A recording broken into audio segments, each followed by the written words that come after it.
So this work of art, this author, this artist, this is the handsome Navi Robbins. How are you doing, sir? I'm doing excellent. How you Wel- doing? Welcome to Pop Your Shit. Hey, let's do it. I'm always up for little shenanigans. All right, so I'm in the middle of Echoes of Man. Echoes of Man. Okay. And, sir, Yes, ma'am. what made you write this book? Maybe. Let me take a sip. It's water. It's It's water. It's okay. water. Too. It's fine. Um, the idea of the Black Lotus trilogy, Echoes of Man, Book One. Promote. Came from the day that Sonny D came down the escalators and announced his candidacy for the presidency of the United States. Okay. And watching him come down the escalator, I was like, the type of men that look up to him, what will the world be like once he's in power? How far will misogyny and patriarchy go? How far will they push the boundaries of the power? Because men have been complaining about the shift of power. Women got too much power, they talk too much, they doing too much. And I was like, how far will they go? This is in 2016. Look where we are right now. And in Echoes of Man, there's a situation where women's body autonomy has been removed. And in 2016, it really wasn't even a conversation. Like Roe v. Wade actually wasn't a conversation to be overturned. So I Mm-hmm. was like, man, what are the odds? And here we are. Because I was going to ask you how much of this imitates life in your words. Well, And you said, it's in the future, you know, but several it's hundred like years. you got a little crystal ball. Yeah, unfortunately, I wish I was wrong at the time I started writing it, but a lot of it does. And on the surface of it, because it's about a virus that eradicates men, and then women take over the world and they create a utopia. And in the beginning, it just sounds like the perfect place. Every time I like read it, when women hear it, they be like, I'm in tears. Like, oh my God. Like one of my good mutuals, Mo Better, she said I was a spook at the door. She said, who invited you to the brunch to listen to women talk about how the world would look like if there were Right. no men? And I was like, I just listen to y'all on my panel. When y'all when y'all say what you want to say, I listen. But when I when I initially started writing it, it was supposed to go one way, but then it started taking a life of its own as life started to imitate art. And then I started to listen to more women when they were speaking about their fears and their dreams of a world where they controlled. How would that world be? And I was like, man, because I firmly believe that men are incapable of creating a utopia. Because if we did, we would have done it. We've had hundreds of thousands of years to get it right. And the world every day it gets worse and worse. So I'm like, Okay. we don't have But as a man, but but huh? as a But man, uh-huh. why is it so hard for Hmm. men to find women as their equal, their helpmate? Why do they have to treat them? I mean, I get it. I get it. Don't get me wrong. I Hmm. understand it, but from a man's perspective, why can't Hmm. we just work together to create this utopia that both of us seem to want? Because I believe that men are afraid that if you give women power, we'll discover that we should have never been in leadership to begin with. And it's hard for me as a man to say this, but I've had to unpack this because you look at how we're comfortable with women raising our children by themselves. And women are raising the future leaders of this nation, right? So But if you get I like, agree with you. to an extent, Mm-hmm. but I don't To an think it's extent. more so just about men in power. I Mm-hmm. I think it's classism. Yeah, of course. But that's the way that you keep women and poor people in their place. True.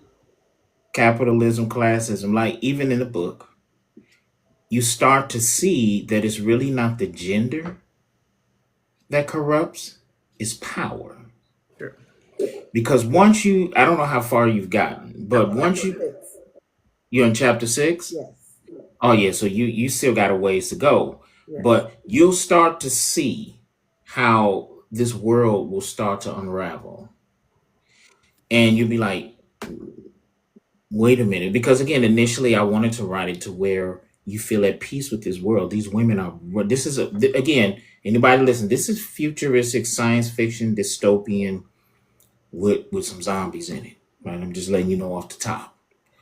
And so these women are genetically enhanced. They're beautiful, but they're peaceful. Like there's no money, there's no hunger, there's no homelessness. There's no pollution. Like there are no jobs. Like they just do what they want to do. But it's just women. There are no men. But again, gender isn't the issue. It's the access to power. And once you give people access to power, depending on the traumas that they have, they'll mess it up. I agree.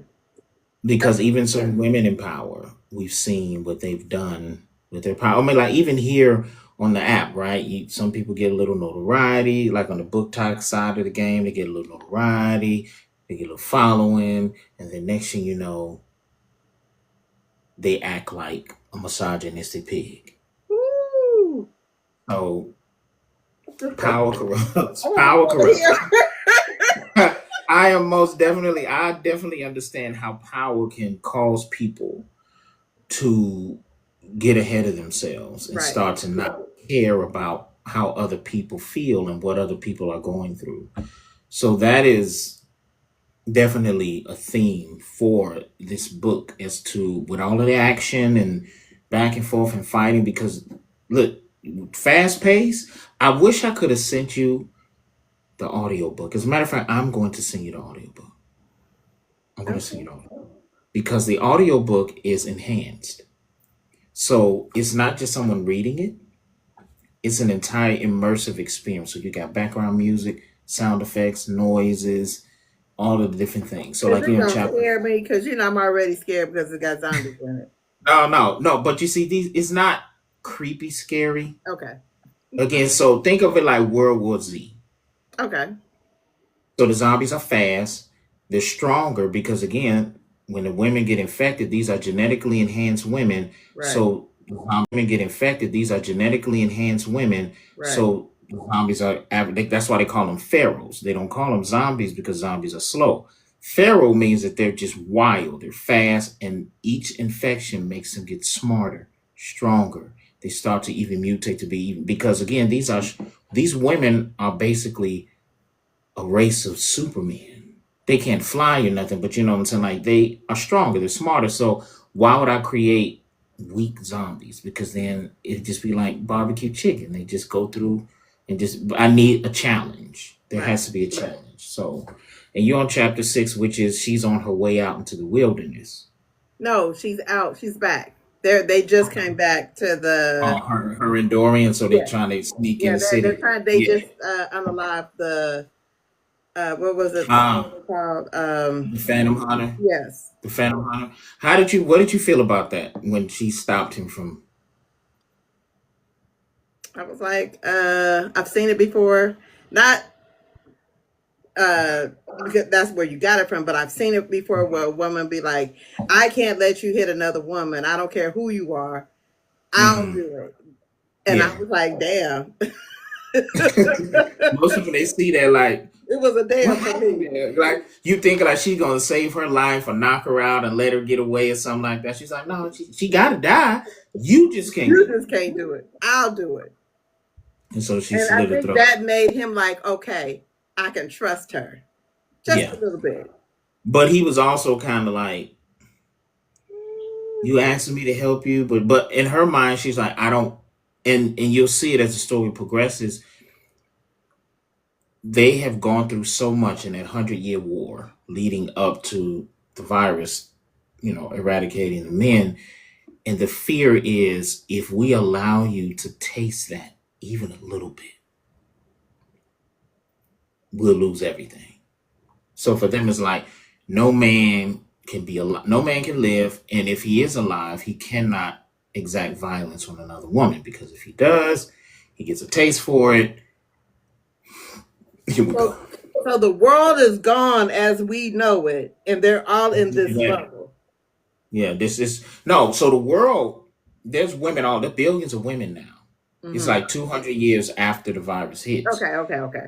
So it's a futuristic society, highly advanced, everything that you could possibly dream of when it comes to technology and everything else. These women got it. They got it all under control. So they're women all over the world. They're not just in New Lagos. Okay, They're okay. in other parts all over the planet. They got settlements and colonies and things like plus the big dome cities. And so they have successfully healed the planet, Yes. right? Yes. That's why there's wilderness and greenery and fresh air. And so they've done an amazing job.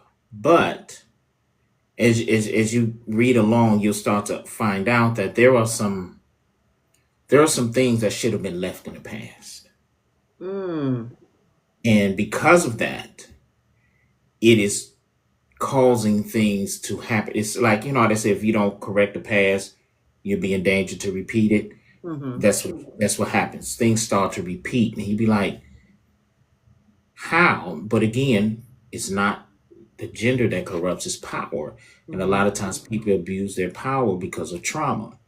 Again, if you dig into somebody's past, like get notoriety here on TikTok and they kind of lose their minds, you start asking them about themselves. They've been bullied, they've been abused, they've been abandoned. It's not an excuse to be a piece of crap, but that trauma connects to them, and so now everything that they do in this position of power, it's almost like I don't want nobody to hurt me like they did before. Right. So I'm going to lock you. I'm going to knock everybody else down, even those who are supposed to be my sisters, right? Because Hmm. this, again, a world full of women. So it's like, these are my sisters. But, that power, man, it That's something. is. It is. It is something. It is definitely addictive. Power is I addictive. I think when I was younger and things were great, I'm not saying things aren't great now because I mean, Mhm. I'm happy. I'm And peaceful. that's what's important. But when I was younger and I was young and I was doing things and things Mhm. was happening for me and I felt like I was on top of the world. And then when that fall to grace, baby, that was something. Yeah. You know what I Yeah. mean? It was a serious fall. It was a very detrimental fall for me. And Hmm. it really humbled me a lot. And I sometimes wish I don't wish it, but I sometimes it's needed that people need to be humbled. Hmm. Or And remain huh? or remain humble. Yes. And I think with that situation for me, it humbled Mhm. me so where I feel like even if I feel like I got a little Hey, notoriety, boy. I feel like, okay, no. Because remember, you've been down there. Do you want to Mm. go back? Whew. I don't. I know for sure I don't. I don't. And that's So, one of the reasons why I remain humble. As an author, the thing that keeps me humble is helping others. mhm. That's what keeps me humble. So people come to me like, Navi, could you help me with that? Absolutely. I rarely say no, even sometimes to my detriment, but it also keeps me humble and it keeps me grounded. So I don't find myself feeling like I'm above others. So like in the literary industry, if someone be like, Navi, I need your help with something, fine. I will help you a lot of times for free if it's not a big ask. Mhm. But I'm not doing any, because I'm a graphics designer and an artist too, and I'm not about to do your book cover for free. Right. No, ma'am. But if you need some information, if you need a link, if you need a place to work, where can I advertise my book? Oh yeah, go to this website here, go to this website here. Can you talk to me and walk me through? Yeah, I can walk you through that as long as I'm not sitting on the phone with you for hours and hours, because then now I'm gonna send you an invoice because time is money. But helping others keeps me humble, and plus that's my love language, to be in service. Right. So that keeps me humble because then as I'm communicating with other people, it reminds me of where you started, right? Because a lot of times you get to a certain place in your career or in your life and you forget the starting point. You forget where you started. And a lot of times you rarely go back to visit that point. You don't get to see it. That's why a lot of times rich people can be cold and crass when it comes to poor people because you've been so far removed from it. It's been 10 years since you've been broke. So when Right. poor people are saying like, "Hey, we need this program, we need this, we need that," you be like, "You're lazy. Pull yourselves up from your bootstraps and get it out the mud like I did." But you remember that you didn't get it out the mud by yourself. The same Mm. program assistance that other people are asking for, you also got. Right. And so for me helping others, it does keep me humble and grounded. Because other than that, yeah, this shit can go, phew, it goes straight to your head, and you start disassociating yourself with good people. You start alienating yourself from good people, and then you start doing good people wrong. And the And that's karma what that I'm finding. yeah, you start doing good people wrong, and that karma that comes back to kick you in it hurts. And It's when it's supposed to really be about the love of the books. exactly. It's a definitely, and for me, that's what it's about. Once I feel as if it's no longer about the love for the books, if I meet somebody and I feel like they're trying to be, because I'm gonna be honest with you, I don't want to be famous. I want these motherfuckers. Preach a word. This right here, these books, all of these books, this what I want to be famous, baby. When they turn into a movie, the actors can go down the red carpet. I promise you, I probably will not be on the red carpet. I will be watching the movie premiere from the comfort of my home. I want to pull into the Walmart parking lot in my Bentley, shop without security, and take my ass up out of it. I do not want to be famous. It is not a necessity for me. You want to These, be comfortable, I wealthy. want to, You want to be yes, I able want to be to wealthy. you want to be you want to have enough money and support to do whatever it is that you need or want to do without And the leave that worries, legacy for but you these don't babies. need the fame to go along with it. Because fame makes you broke. Makes you Catch broke. that gym, y'all. Fame makes you broke.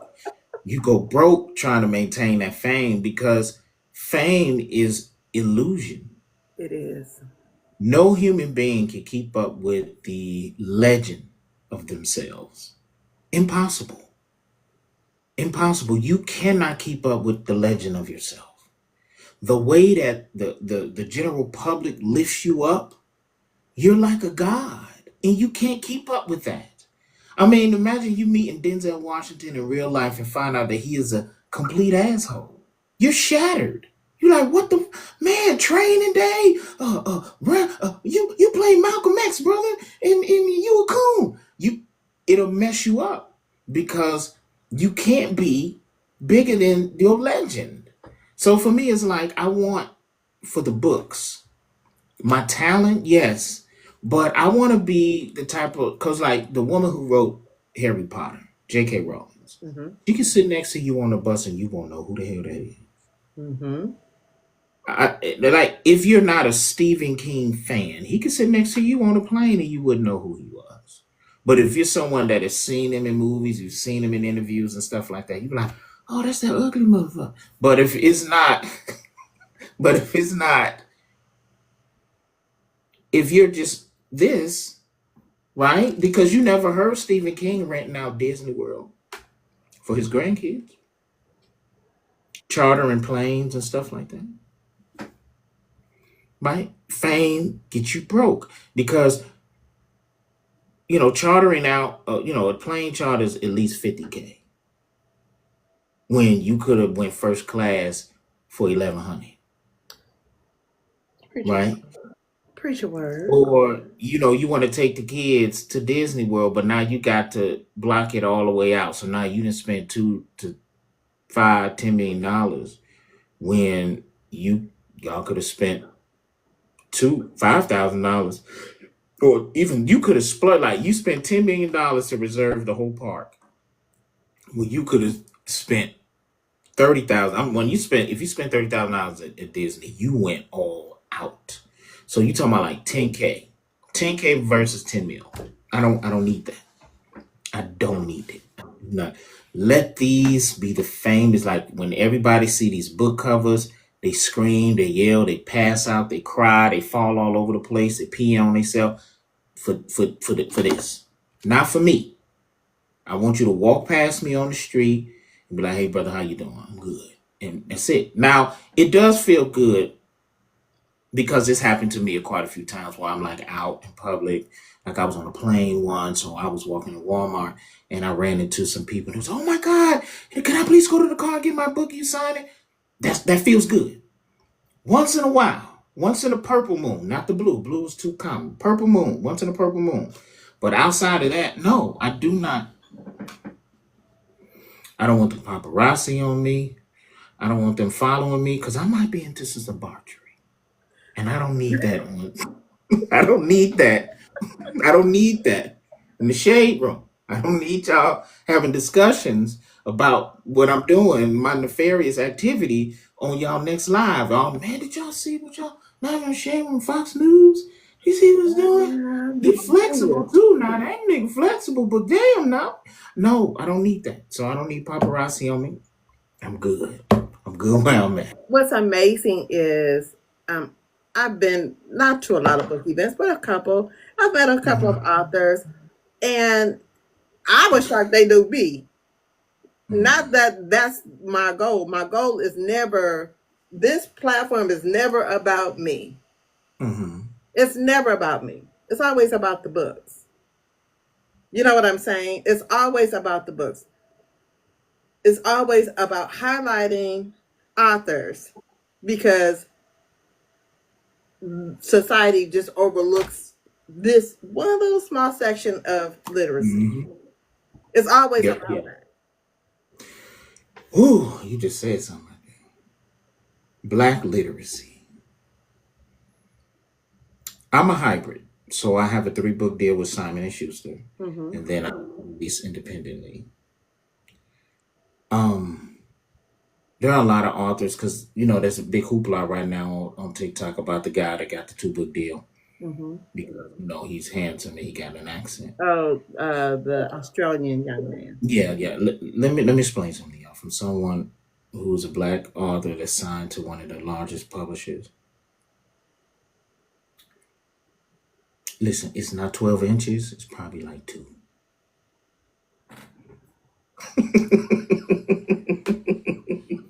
Listen, I'm not playing with you today. I know Storm told you I'm off the chain. I hope she pre-warned you. Look, And it's no, a, she didn't. it's a little dry. It ain't mac and cheese. I'm just letting you know. It's mac and cheese with raisin and breadcrumbs on top. It's really not what it's hyped up to be. I'm just being honest with you. For anyone who is like really busting your ass to get signed to a major publisher, stop. As a black author, stop. You lose about 90 or a little bit more of your royalties. You're signing over your rights for anywhere between 10 to 20 years. And at this point in Black history, we have to be focused on ownership. We have to because they've already shown us time and time again that they do not respect our talents.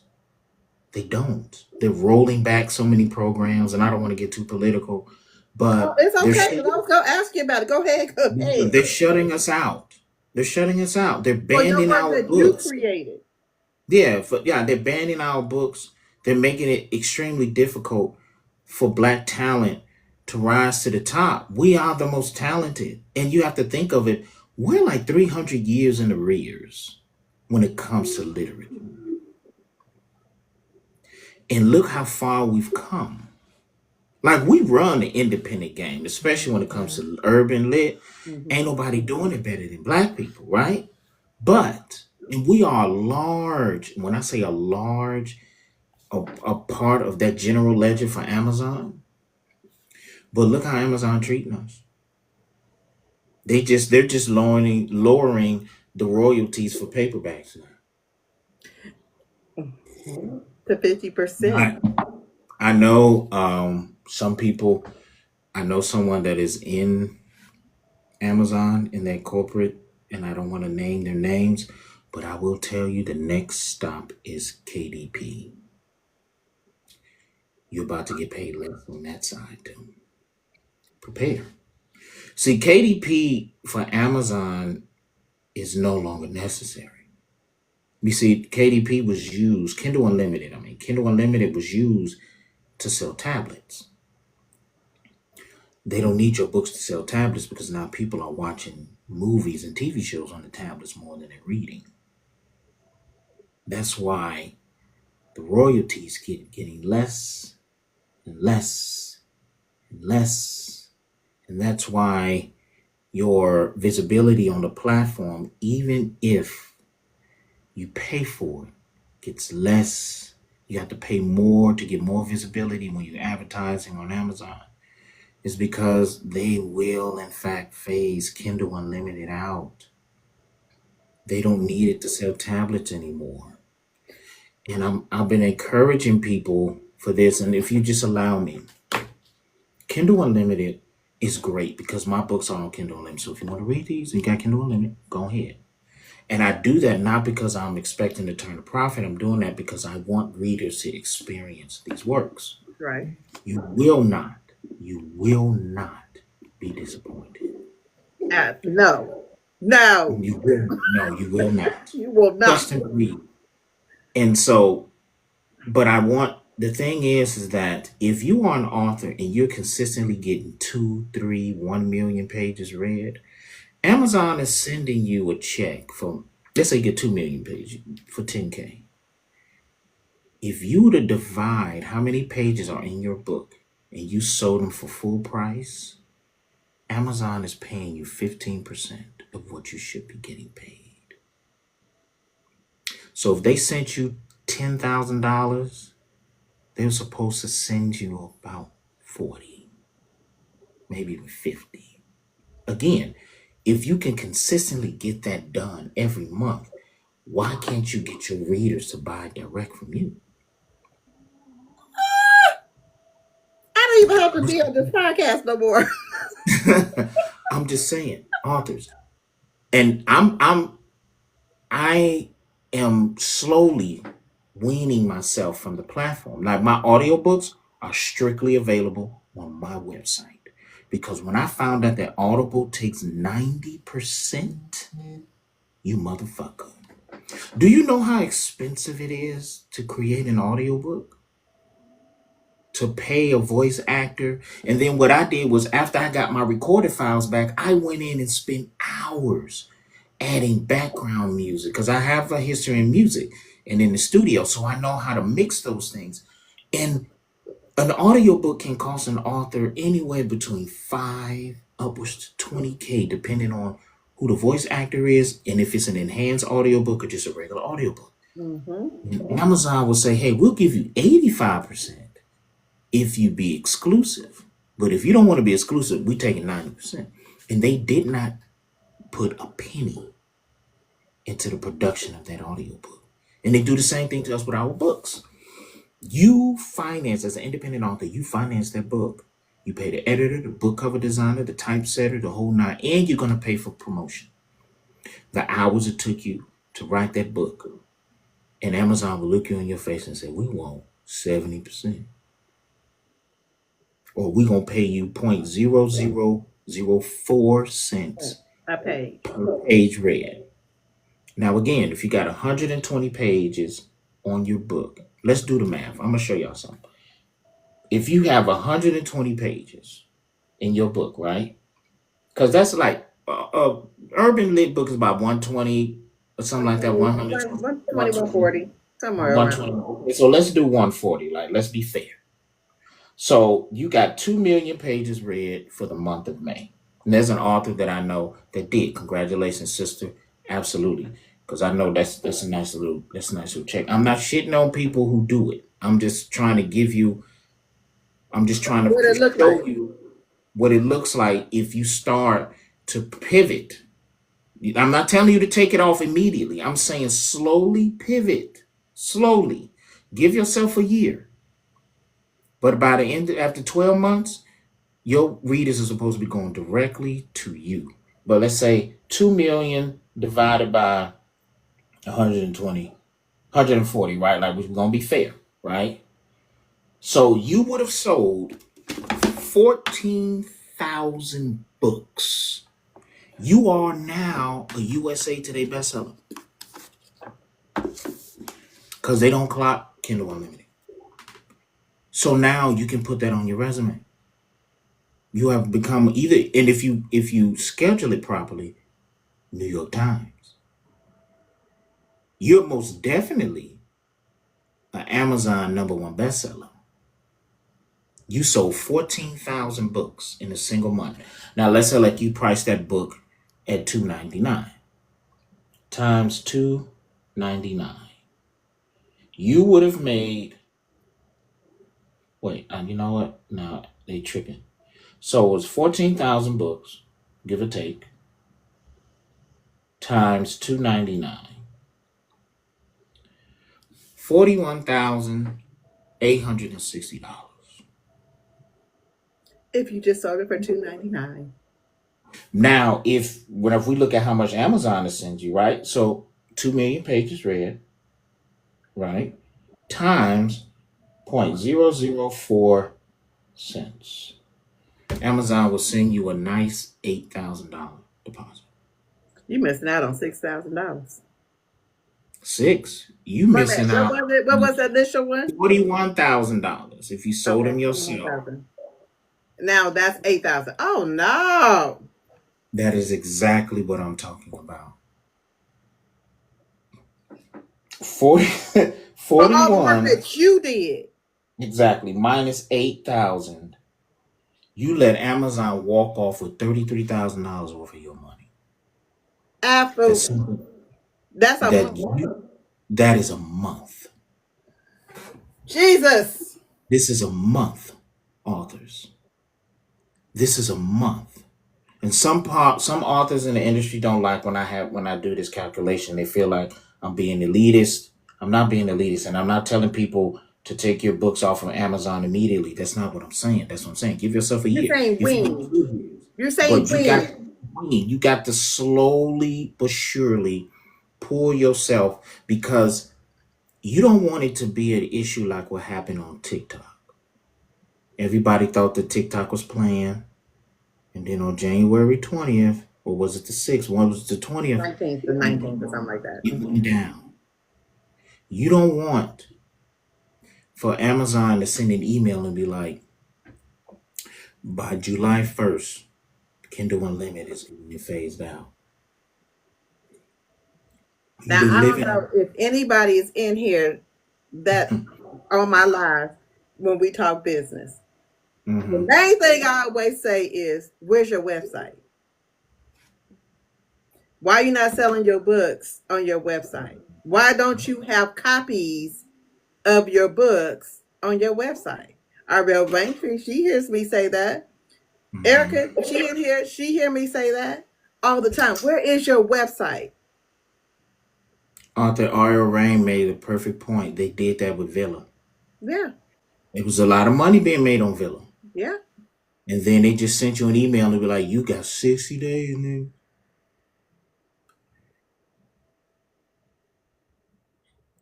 What I'm saying, because again, the person that feeds me this information, I don't want for them to lose their Yeah. job. No. I would tell you they are not.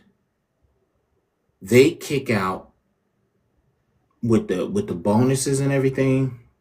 about 60 million, 40 to 60 million a month in payments out to readers. They don't have to. Because after they pay everyone, they only clearing less than 100 million a year, if that much. This is a company that's worth over $300 billion. I'm going to say this. You have your website and you're selling on your things.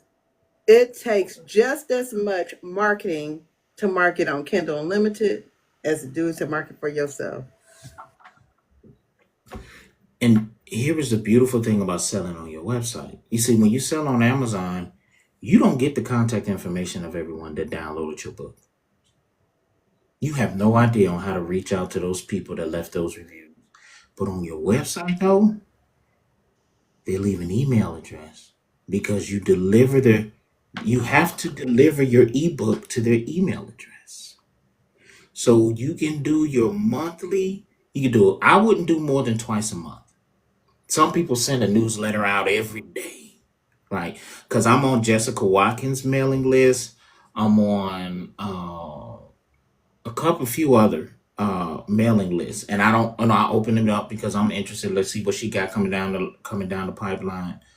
But I will tell you that if you send out two, maybe three newsletters a month, it's free. Instead of paying BookBub or the Fussy Librarian or Kindle Nation Daily or all of the other places that charge you to promote your book, as you getting 2 million pages read, right? You're getting 14,000 people or 14,000 books in the hands of people. That means that your mailing list is at least 14,000 strong. At least. At least. But people are nosy. So they're going to get on your mailing list anyway. Exactly. They want So inspect and 14,000, just think mhm, 14,000 and take another 7,000 and add that together. That's a potential 21K, of 21K people that you can send an email out to for free. Free. This is your mailing list. You own it. And guess what else you can do, authors?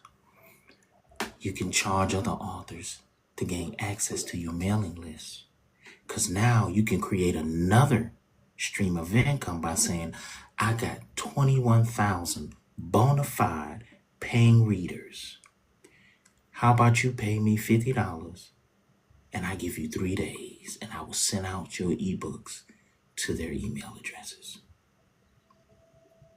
Now, you never guarantee that they're going to buy. But again, those 21,000 people bought your books. They're not just people that, because there's another thing that we make a mistake from. Independent authors don't do this. Stop giving your books away for free on your website. Now, on Amazon, it's totally different because, that's a marketing thing. But if you want someone's email address, make them buy something. If you give it away for free and they sign up, your email is going to spam. 9 times out of 10. But if they spent money, they invested in you, just like Amazon. When they send out an email, you don't need shit, but you got a good deal. And you're going to open it up to see what they talking about. You don't need nothing. You got everything you need. But when that Amazon email comes to you, let me open this up. The same thing. If you are confident in your writing skills and what you produce, and you tell them, I'm giving you 50% off this ebook, just sign up to be on my mailing list. Not free, 50% off. Because that means that over 90% of the people on your mailing list spent money with you. That means that, and if you give them a wonderful product, they're going to do it again and again. Because people on your mailing list will be the first ones to know about the upcoming book, sales. There's so many marketing things that you could do, right? So you're a part of my mailing list. The book comes out in August. You'll get it in July. And I'll give you $2 off. and that's what I was gonna say. I was like, okay, so you selling your book, your book is on KU, right? You're selling Mhm. and say you decided to start selling your ebooks on your own website, right? And you're Hmm. selling it for $2.99. And Yeah. you're wanting to feel generous. What if you decided you want to sell it for $1.50? Guess what? There's still no middleman. You still making that money. You'll You make still more making that money. money. You'll make more money selling your book for $1.50 than you will make on Amazon selling it for $2.99. And you get your mailing list. Is it? And again, this is a marathon. What we're talking about, it is not a sprint. It is something that you have your website, you build it, and you slowly start funneling people to your website. It's going to be a very, very long and grueling process because we have trained readers, authors, and this is on us. We got to take it. I hate this word because the red pill niggas be using it. We got to take accountability. We got to take accountability because we have trained the readers to rely on Amazon's platform to get our books. So now we're going to have to get them to trust us again, direct from us because they trust Amazon. They don't trust us. It is what it is because they get the immediate books. They get it right there. If they file for refund, all of those things, they have gotten used to it. It has become a comfort spot. Now, if you there's other places like my audiobook is on BookFunnel, and BookFunnel has an app. I like BookFunnel's app better than Kindle's because you can actually listen to an audiobook and read an ebook in the same app. You don't have to jump from Kindle. Because like with Kindle, you read your ebook and Oh, then yes, you can. Audible. Yes, you can. Oh, you can? Oh, Mhm, okay. I didn't mhm. know that. You can do it But now. yeah, It you can wasn't. do it now. Oh, You can do it oh, it now. wasn't like that before. Okay, Yes, that's great. but your book But has to be on Audible. Audible. Audible, yeah. See, you can if you have an audiobook, you can release it in Audible. I mean, you can release it on BookFunnel, and BookFunnel will allow you to create a free landing page. Let's say like you do not have enough money to pay someone to build your website. You don't know how to do it yourself, and you really don't have enough money to pay the $30 a month or whatever for the monthly fees. BookFunnel, I think it's like $6 or something like that a month, between $10. BookFunnel would allow they will host your ebook or your audiobook, and you can create a free landing page. It's free, and you can send people there, and they can spend money. You can connect it to PayPal, you can connect it to PayHip or whatever. They got several different options, and you can do that. So you don't have to have a full website if the money ain't there because independent authors we struggle. Listen, it's a lot because you're already paying a lot of money to get it done. So a lot of times you don't really have enough left over, and a lot of us don't make a lot of money. We're doing it for the love right now, in hopes that one day it blows up. Yep. Right. So you just keep doing it until you have your moment in the sun. So I get it. But for me, Book Funnel, I have my own website, but my experience with Book Funnel, with them hosting my audiobook, it has been great. It has been absolutely phenomenal. So you could do that. Free landing page. You send people the link, or you can, hey, this is the link. You can go right here and download the ebook. They pay, and BookFunnel allows you to create your own mailing list with them. So you're still able to gain access to the people that bought your book because that's what makes Amazon so valuable. Yep. They have an email address of billions of people. So when they send out an email, if they only get 10% of the people to buy something, it's 10% of 800 million people. All That's a I'm lot of saying money. is just because you posted on KDP does not mean somebody's going to find your book. Mm-hmm. Hmm. You're still Mm-hmm. doing the same work, You are. I whether agree you're with you. doing it on your website or you're doing it. But I'm not saying take it completely off. All I'm saying Mm-mm. is slowly pivot. That is the key word. Is pivot. In this Pivot. business, it's not because I'm a best-selling author. I am not. I'm not even an author, but I understand business. Hmm. You have to be able to pivot when things turn. In order for you to control your business, is to create a situation for you to control it. Hmm. Arthur R.L. Lane Rain just said something. People sometimes type my whole name on Amazon and still can't find my book. She's right. That's it. She's right. Because again, as an independent author, Amazon is purposely Suppressing you. removing us from the algorithm. Just like on this app, when you post content, somebody will post some of the goofiest shit, and you look and they got 20 million views, and then you post some phenomenal things, and you can't get past 1,000. Again, they don't need us to sell tablets anymore. Amazon makes most of its money out of commission. They get a huge commission for everything that is sold on their website. That's where they make their money. They started making tablets and stuff because they were trying to profit off of the fact that they opened up their website to books and publishing. I'm back. I started publishing back when Create Space was handling their print. That's how far back Create Space. Create Space is no longer. Amazon bought them and shut them down.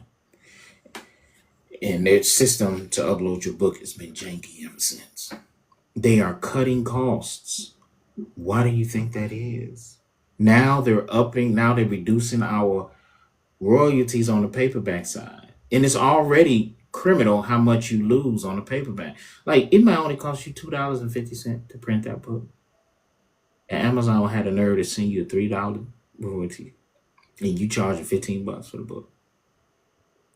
Y'all not mad about that?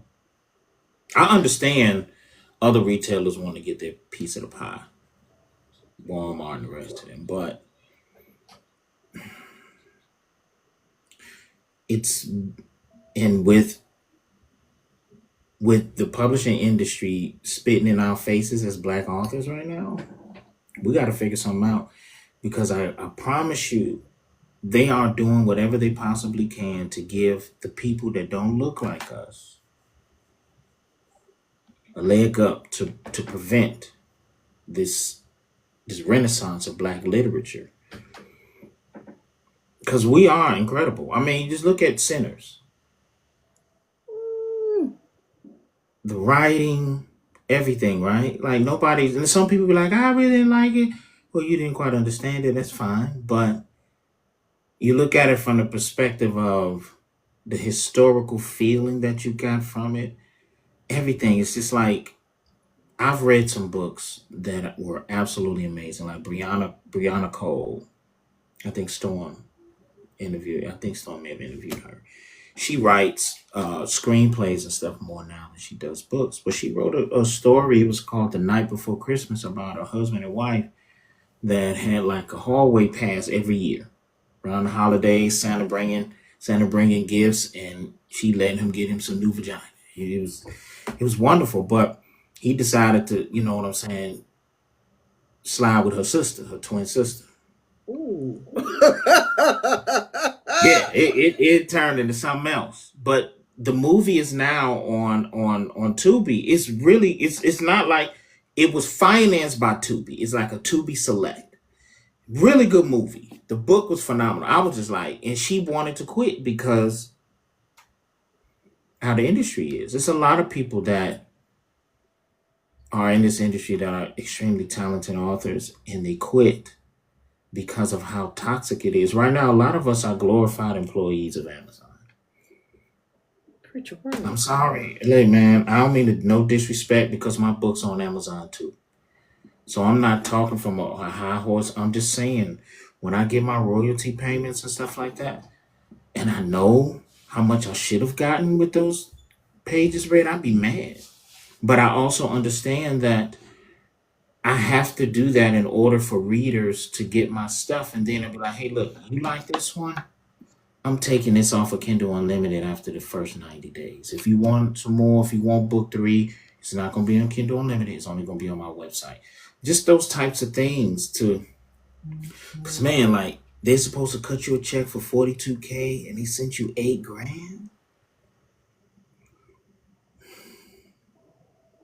Mm, Like you supposed to be an upper echelon 6 figure nigga, and you're not basically. even breaking 6 figures. Basically. You know they hit you with 96K, and you still got to pay Uncle Sam his cut. You So still you got to. really at a disadvantage because you still You got to really at a pay disadvantage. I 40%, have a degree in 50% of that. finance. Yeah, I got a degree in finance. Graduated summa cum laude from Ben Gurion University in Beersheba, Israel. I'm telling you, I know these numbers. 41K versus 8K. Again, it's gonna take a while for you to get that 41K. So deal with the 8K, but you need to start to pivot because the same thing they did with Villa. We didn't get no pre warnings or nothing. They just you just open your email and was like, first, what they did with Villa was they made it very attractive, and then they started cutting how much you get paid. Because first it was the first 3 episodes were free, and then they would have to buy tokens to get the rest. Then it was the first 4. Then it was the first 5, and I think it went up to like 7 or 8. You wrote 8,000 words or more. Actually, you wrote about 20,000 words before you got some tokens. They treating us like employees, yo. Like they are. They treating us like the worst employees ever. And the 2 million pages read and things like that, that's not typical for most independent black authors. It's not. It's not a typical monthly thing. So I'm just encouraging people, if you're only going to sell 100 books a month, get your $1,000 instead of them sending you a check for $25. That's all I'm saying. Like they owe you $1,000, but they sent you $25, and then you quit as you should because what How you gonna live on that? you can, and we all want to be full-time authors. Listen, all want to be full-time. Like you, that's all you want to do because you know how beautiful it is to make enough money to where you can go on somebody's island and pull out your laptop on the beach and just start writing. Just that's the most incredible life there is, right? You don't have to clock in at nobody's job. You don't got to ask for vacation time. Right. You can work wherever you are, and it's something that you love to do. So if you Christmas in Paris, you writing. You having lunch at the top of the Eiffel Tower, baby, and your laptop is right there when you getting it, right? And the talent within black in the black space, you can do that, and you don't have to be a millionaire to do it. No. If you just allow Amazon to give you your 41K every month, baby, that's your life. And here's the thing: you're already making that money. That's the point that I'm trying. Authors, if you're getting 1 million to 2 million pages read, you're already making that money. You're just allowing somebody else to take it from you. And just know if you do all of the traveling, if you're writing while you're on vacation, guess what that is? A tax write-off, Bingo. which means at the end of the year, it is practically free. Bingo. You went to Paris for free. You went to the Maldives for free. You took your beautiful magical ass to Costa Rica for free. You went to New Orleans for the festival, the and again, you sold 14,000 copies of your book in 1 month, and you did it consistently. Essence is calling you to be a presenter at that event, and they're going to pay your way down there per diem and make sure everything is taken care of. That is what, and again, you're already doing it. It's not like I'm like the authors that are doing it. It's not like I'm telling you that if you just work harder and if you just write harder, you're already doing it. You're supposed to be living this lifestyle. And that's another thing, my problem with Kindle Unlimited. You get 10 million pages read and nobody knows. Because there's no way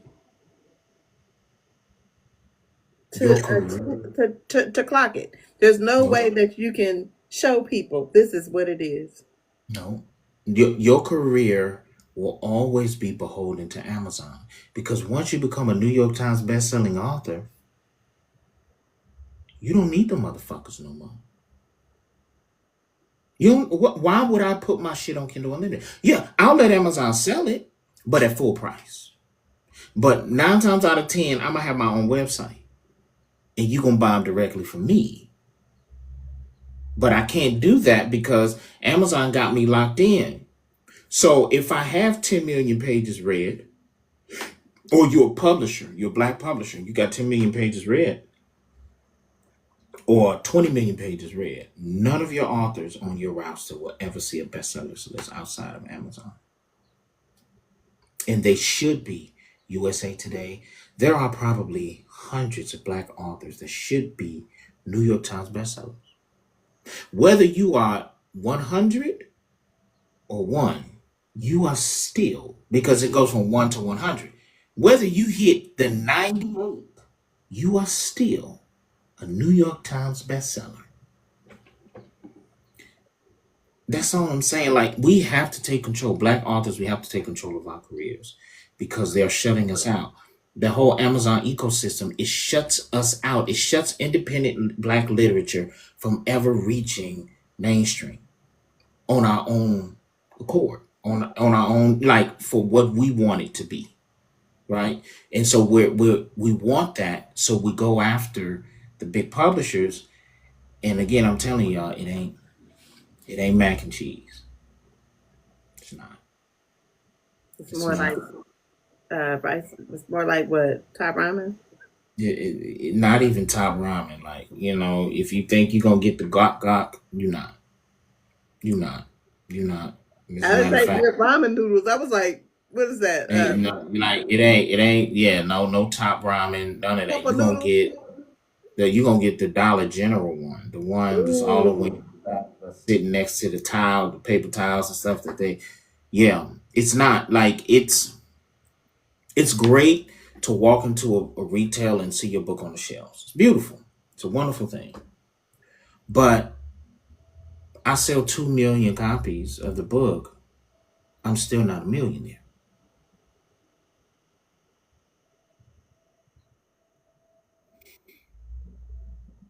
You see what I'm saying? Like, but I do know how heartbreaking that can be for someone to not even write a book and he already get a 2 book deal.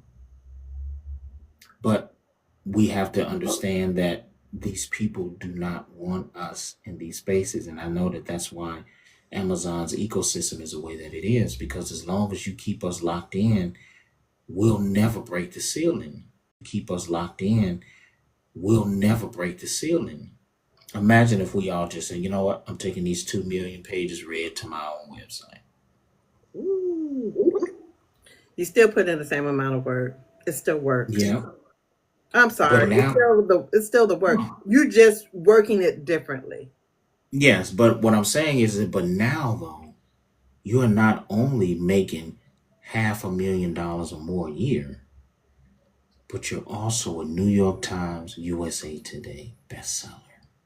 But the point I was trying to make was you're still you're still putting the same amount of work. You're just doing it differently. You still have the Mhm. pages spread.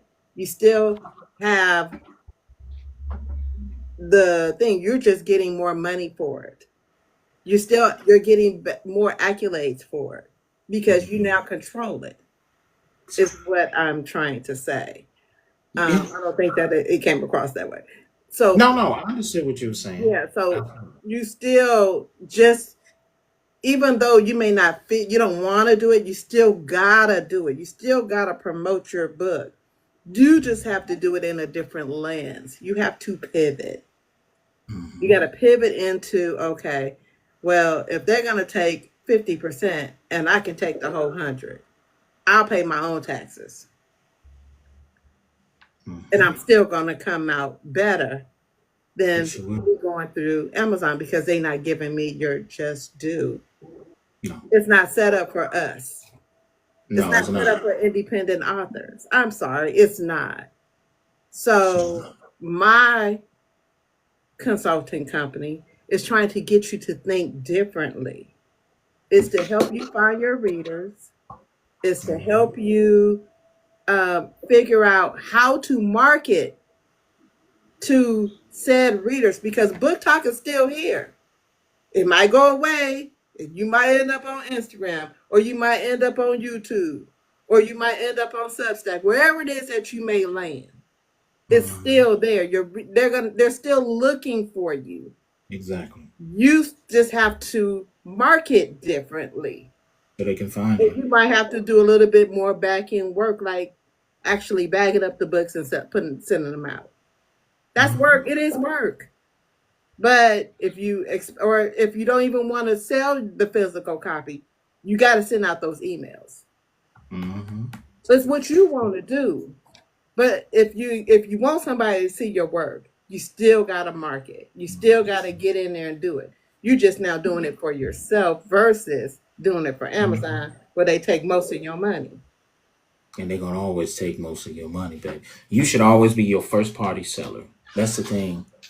And this information that I got, I cannot give myself credit for because I paid a Jewish man to help me 2 years. He walked me through it. 2 years. I paid him for 2 years. Walk me through it. He's a children's book author. This man makes $50,000 a month after taxes, after all of the fees. 50K a month. His partner makes about 100K. He showed me the receipts. I couldn't believe it. And he sells his books on Amazon, but he prints his books over in China. And his stuff isn't on KU or anything else like that. And he sells off his website. And I'm like, and this is what he said to me. He said, I cannot make you a bestseller, but I can make you a better seller. Because he said, he said that my kids, because he has a daughter that's paraplegic, he said, my daughter can't eat a bestseller tag on a book, and I'm still broke. He said, I need to be a full time author so that I can give her all of the time necessary for this care. He said, so I took a lot of time to develop this system. And I was like, hey, man, what's your cash at? It was expensive, but I'm not charging anybody to give you the tools that he gave me. I said that once I get what he gave me, I'm not going to write a book. I'm not going to do nothing. I'm going to. So I'm telling you now is what he taught me, and that's what created the success that I have. Look, I got the receipts on my website for people to see how much I make on a monthly basis with my books. I don't got to lie to y'all. And you're right. Have you don't have to you still have Amazon sell your books, your paperbacks and stuff like that. Because again, 2 million pages read is all ebooks. And you don't have to actually physically email everyone that buys a book. Your website will automatically send the file to them. And you're done. You're done. Back in the day, Kindle Create would only create the KPF file or the Mobi file. Kindle Create, that software for Amazon, now also create EPUBs. Put your shit in there, have it converted to an EPUB, upload it to the website. When someone press buy now, they pay, they get an email right to their thingy. Now, if you go with BookFunnel will actually give the person that buys a choice to send it to their Kindle. Imagine that. So if people are comfortable using the Kindle app, if you post it on BookFunnel and have a landing page, when they buy it, when they get it, it's going to say, do you want to send it to your BookFunnel app? Do you want to send it to Kindle? Or do you want to send it to an email? Take the guesswork out. So you're still able to, so customers can still feel comfortable using you're still able to, so customers can still feel comfortable using the platform they've been using for years to read their books. But you get all of your money. That's all I'm saying, baby. I'm hoping one day I'll be able to devise a way that people can do a monthly subscription on my website and they can pages rated. Mm-hmm. $12.99 a month. You can read as many Navi books as you want, right? All the whole series or whatever it is that you want. And hey, but right now it's a no go. We are phenomenal people when it comes to writing. We really are. But we do have to start to move into a entrepreneurial mindset because as long as we keep depending on other people to give us our shot, Mm-hmm. and again, those who want to sign with a major publisher, by all means, go for it. But I'm telling you, from my experience, it's a shiny turd. Unless you're Stephen King or one of the big names, they're not gonna put a lot of time or effort like that. I'm just being honest with you. They're gonna do the bare minimum. You gonna still have to market.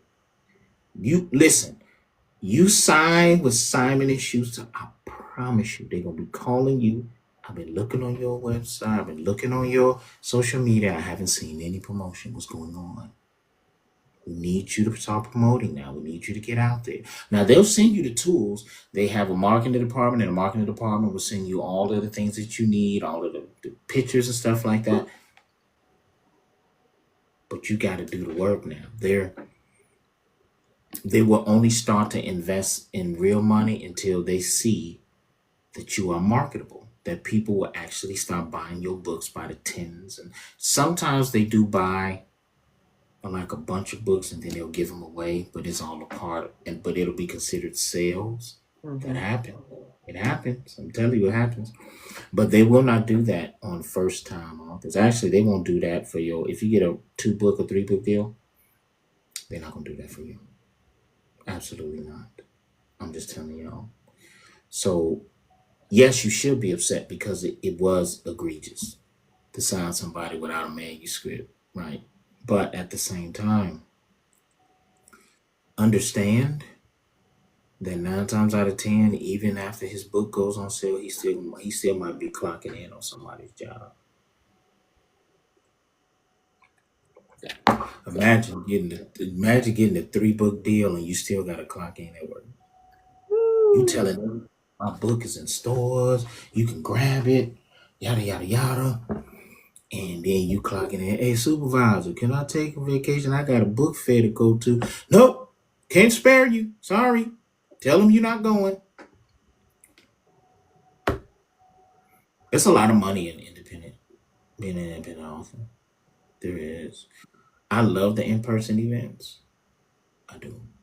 You get to meet readers and stuff in person, chop it up, laugh and stuff like that. Especially those who know how to throw an event where it's like a mini vacation. Phenomenal.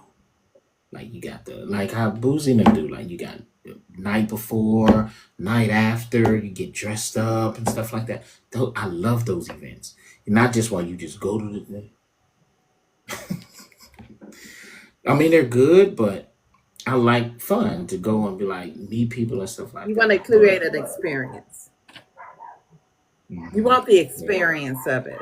That's one of the yeah, things I love about Boozy Book Tours because it's an experience. I'm sorry for the dogs barking, but no, it's okay. it's an experience that goes along with it. It's themed. It's a lot of fun. I don't know about any other events because I've only been to Boozy Book Tour. Um, but and the four B's. It was the experience of putting on your cowboy hat and your cowboy boots. Y'all was here in the DFW, wasn't you, for that one? Mhm. Man, I'm mad I missed that one. But Well, it looked like it was like 99.9% women, and I like y'all to have y'all space to do your thing. no, but it was a few guys selling. Yeah, no, no, if you got no, There was a couple of guys. y'all got it, sisters. No, Y'all really but, have us. but hear me out. Hear me out. Mhm. They still readers. True, true. They're still readers. There was a lot of men But there helping their wives. But all I'm okay, saying is, it it was a time for the readers. I don't think Ah, the authors yeah. had as much. I think they did because I got a chance to hang out with a few authors, but it was more so a time for the readers and a time Mm. we had. Yeah, I saw some of the videos and stuff like that. Y'all had the line dance and stuff like that. Everybody came that night with the cowboy hats. It was a DJ. Yeah. Man, that looked like a lot of fun. The rodeo was a time. Now I didn't like some of the Yeah, stuff they was doing at the rodeo, yeah, I saw that. Yeah, but I I was was like, a man, city they girl. rodeo too. Dang. I remember there was one called Sisters of Lit Hmm. in Silver Springs. It's a while ago. And they used to do stuff like one year they went to the casino. Another year they had like a formal dinner. I didn't go to the one with the casino. I'm kind of glad because it was a lot of it was a lot of drama with that one.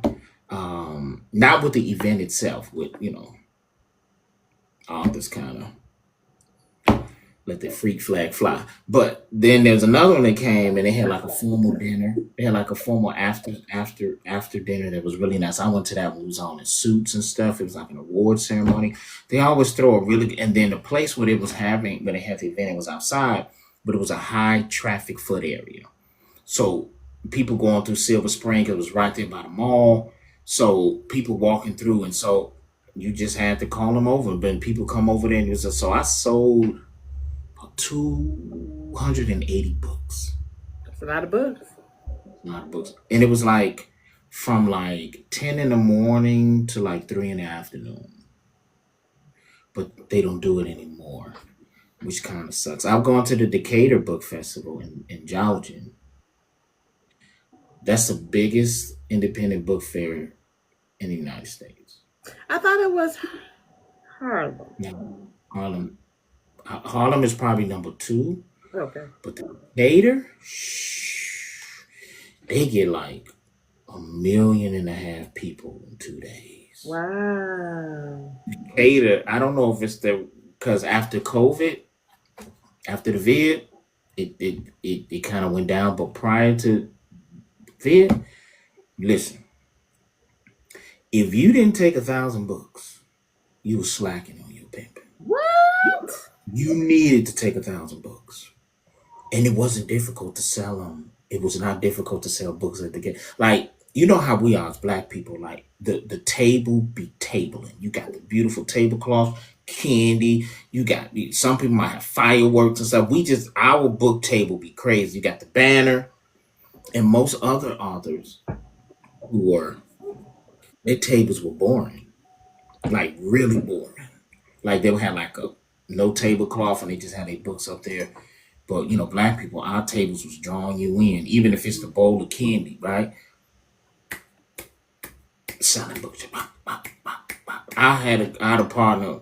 We're not cool like that no more. But when he was selling them, he had a book that had like the mustache man's design on it, sign on it. What? But it was kind of like about a guy who was like really smart and he was in like corporate America, the espionage type of thing. It was that type of thing, but he was dealing with a lot of racism, and so that was just kind of like the cover on it. And so he wasn't nobody coming to his table, and I was over there with him, and I was like, "Hey, bro, move those books, move those books." And watch what happened. As soon as he moved those books, he couldn't keep people away from his table. The white people's over, and but when they come over here,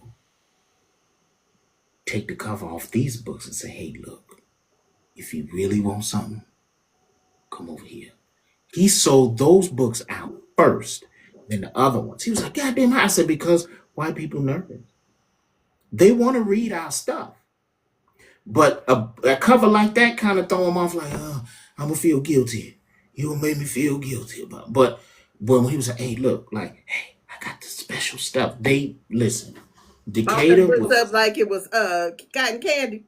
yes, exactly. Like, hey, nobody else got this. Look, because now they're like, oh, so you cool with me? Yes, you know. Listen, Decatur was so easy to sell, but I don't know how it is anymore. I don't know how it is anymore, but that was one of the biggest ones. And they had everything for the kids. They had like a little carnival section over there. You could ride a pony and all this other stuff with the kids. They had a food section. It was really nice. It wasn't like you were bored, right? They had music playing and stuff like that. But it was a lot of people. You were on your feet all day for 2 days. Saturday and Sunday. You was on your feet all day, talking to people. Hey, come over here, come over there. Because everybody that was coming to that book fair was there for books. It wasn't like a book fair inside of a carnival or a book fair inside of this. It was just all books for 48 hours. It was beautiful. But majority of the authors there were in fact YT people. Mm. They were. But also that was an opportunity for black authors because To it's so get their few of work us out there. there. Hmm. But the And all one you, thing that I do want to say to authors, to content creators, to uh, black, I mean, book merch owners, whatever, hmm like businesses, stop being scared to get out there. It's okay to talk. I know that you may have your moments of anxiety. I know that you may have your moments of, oh, I'm an introvert. For a few hours, just take yourself out of your introvertness for just a couple of hours and smile, stand up. Hey, how you doing? Are you interested in books? Invite them over to you, but be pleasant.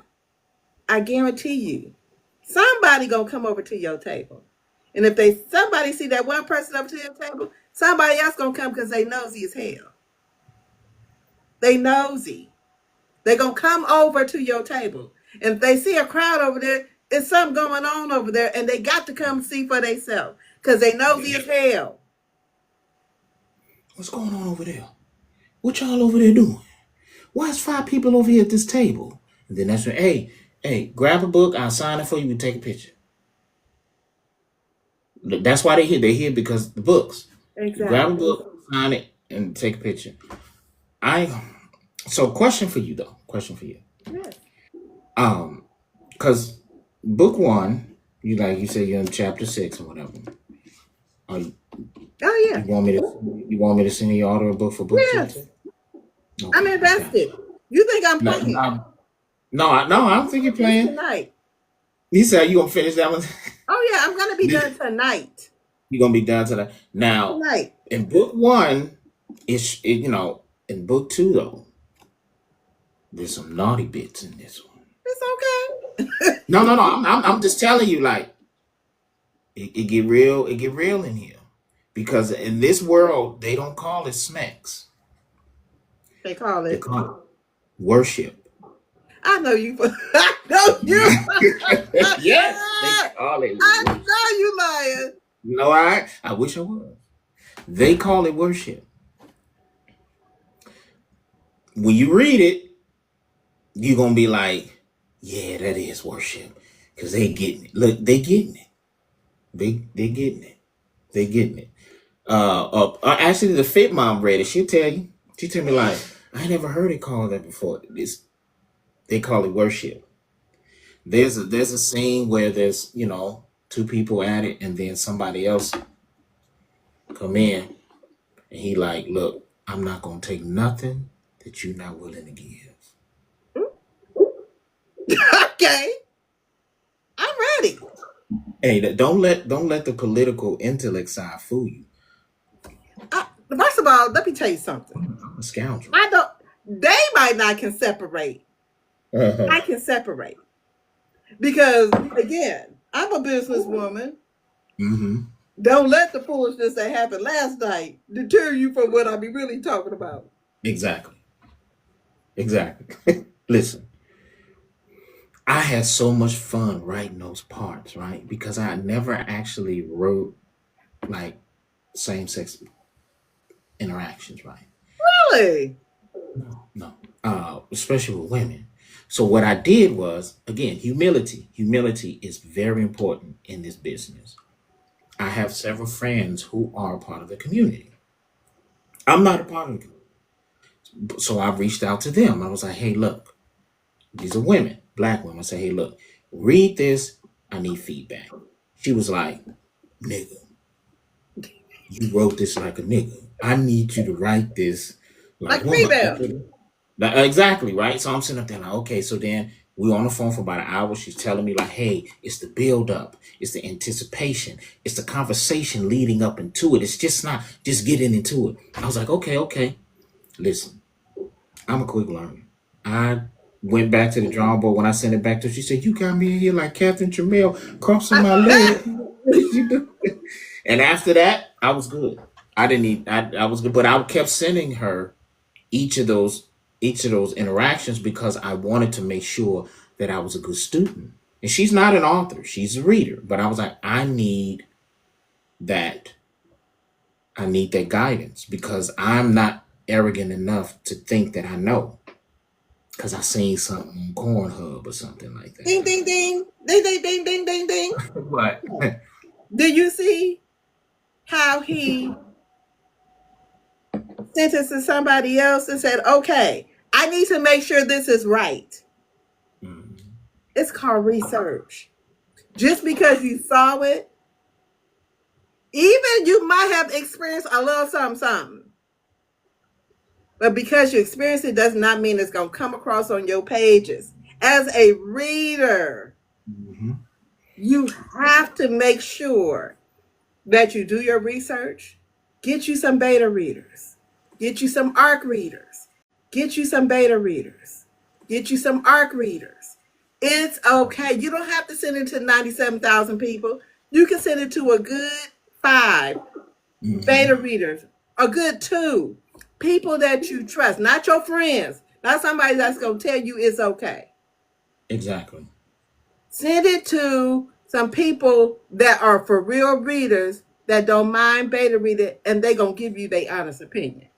Mhm. And take what they say into account. I'm not saying you got to use it. I'm saying take into consideration. That's going to make your book that much better. Because I'm going to guarantee you something. As a avid reader, I'm an avid reader. I probably have already read 160 books this year. This year, damn. This year. My goal is 375 by the end of the year. Last year I read 324. So as Steady an on that. avid reader, and I'm not saying this to brag. I'm not. I'm saying I don't watch TV. Mm. I don't watch TV. This is my form of entertainment because there's nothing on TV that's really entertaining that I have not already seen. I've seen the Cosby Show. I've seen A Different World. I've seen these different shows, and the newer shows are just not doing it for me. So I'd rather pick up a book. Mm. So when I work, I listen to books. I listen to whether it's on Audible or it's the Kindle Assistant. I'm gonna listen to the book because I need the story. Understand? So I'm listening all the time. When I'm quiet and we're on live, everybody's kikiing, and I'm not saying nothing, and my picture's off, my picture's on, and my mic is mute. I'm listening to a book. Mm. So I'm not saying I'm the best reader. I'm not saying I'm the worst. All I'm saying is you can tell when a book is AI. You can tell when somebody has stolen something. You can tell when you didn't do your research. You can tell. So Y'all just steal? because you think you're getting over one, don't mean it's you got over. Y'all stealing out there? Oh yeah, people stealing. Damn. People stealing. Mm. So I'm just I, letting you know. would you mind if I give you like a slight preview of what the audiobook sound like? Yeah, sure. Okay. I'm gonna do because you read chapter 6, because I do not want to give anything away. So chapter 6 is, let me see. No, I'm The starting. shadow in the chamber. Huh? I'm starting chapter 6. Don't give me chapter Oh, 6. okay, no, okay. So we're gonna do chapter 4. Okay. Chapter 4 is the one um where she is in a wilderness and she fights the Yes. bear. Yes. What did you think of that chapter? I was Chapter like, what 4. the hell? Why is he The fighting Wilderness. bears and she got this knife? But I forgot she was part of the thing before she got hurt. Yeah, exactly. Yeah, She yeah, wanted, so yeah. I wanted to make sure that Amani was formidable yes. because she got to go out there into the wilderness to go find this missing man, the last man Yeah, that she can had to go get probably, Dorian. huh? She had to go get Dorian. Yeah, she had to go get Dorian. She had to go get him. Uh, and he really wasn't dealing with her. Like he really wasn't He was like, I'm fucking with not her. playing with you. Cause my Be mama like, had told y'all, me, what you trying to lead me into the city and fucking yeah. you trying to get me unalive, and I know they want me. Yeah, he said, I yeah. watched you fight the bear. He said, I watched you. You a phantom hunter. You ain't say, I'm not a phantom hunter. I'm looking at your sword, ma'am. You a phantom. But I'll give you a slight preview. But here we go. Chapter 4. The Wilderness Beyond. The wilderness outside New Lagos was nothing short of a savage kingdom, untouched by the sterile perfection of the city. Out here, the wild had reclaimed the world, its rules etched in ancient primal language. Towering trees stretched like dark titans, their thick branches intertwined in a suffocating embrace, allowing only slivers of pale light emanating from the city to pierce the dense canopy, casting eerie, shifting shadows on the forest floor. The undergrowth was dense, thick with ferns and thorny vines that clung to Imani's legs as she pushed forward. Every breath she took was labored, the air thick with moisture and the smell of decay. It was nothing like the controlled, Hold on. I'm fast forwarded a little bit. Okay. heart-pound fragile flesh scratched and bruised, Because I guiding her want you to deeper get into to the the and sending her sprawling to the ground.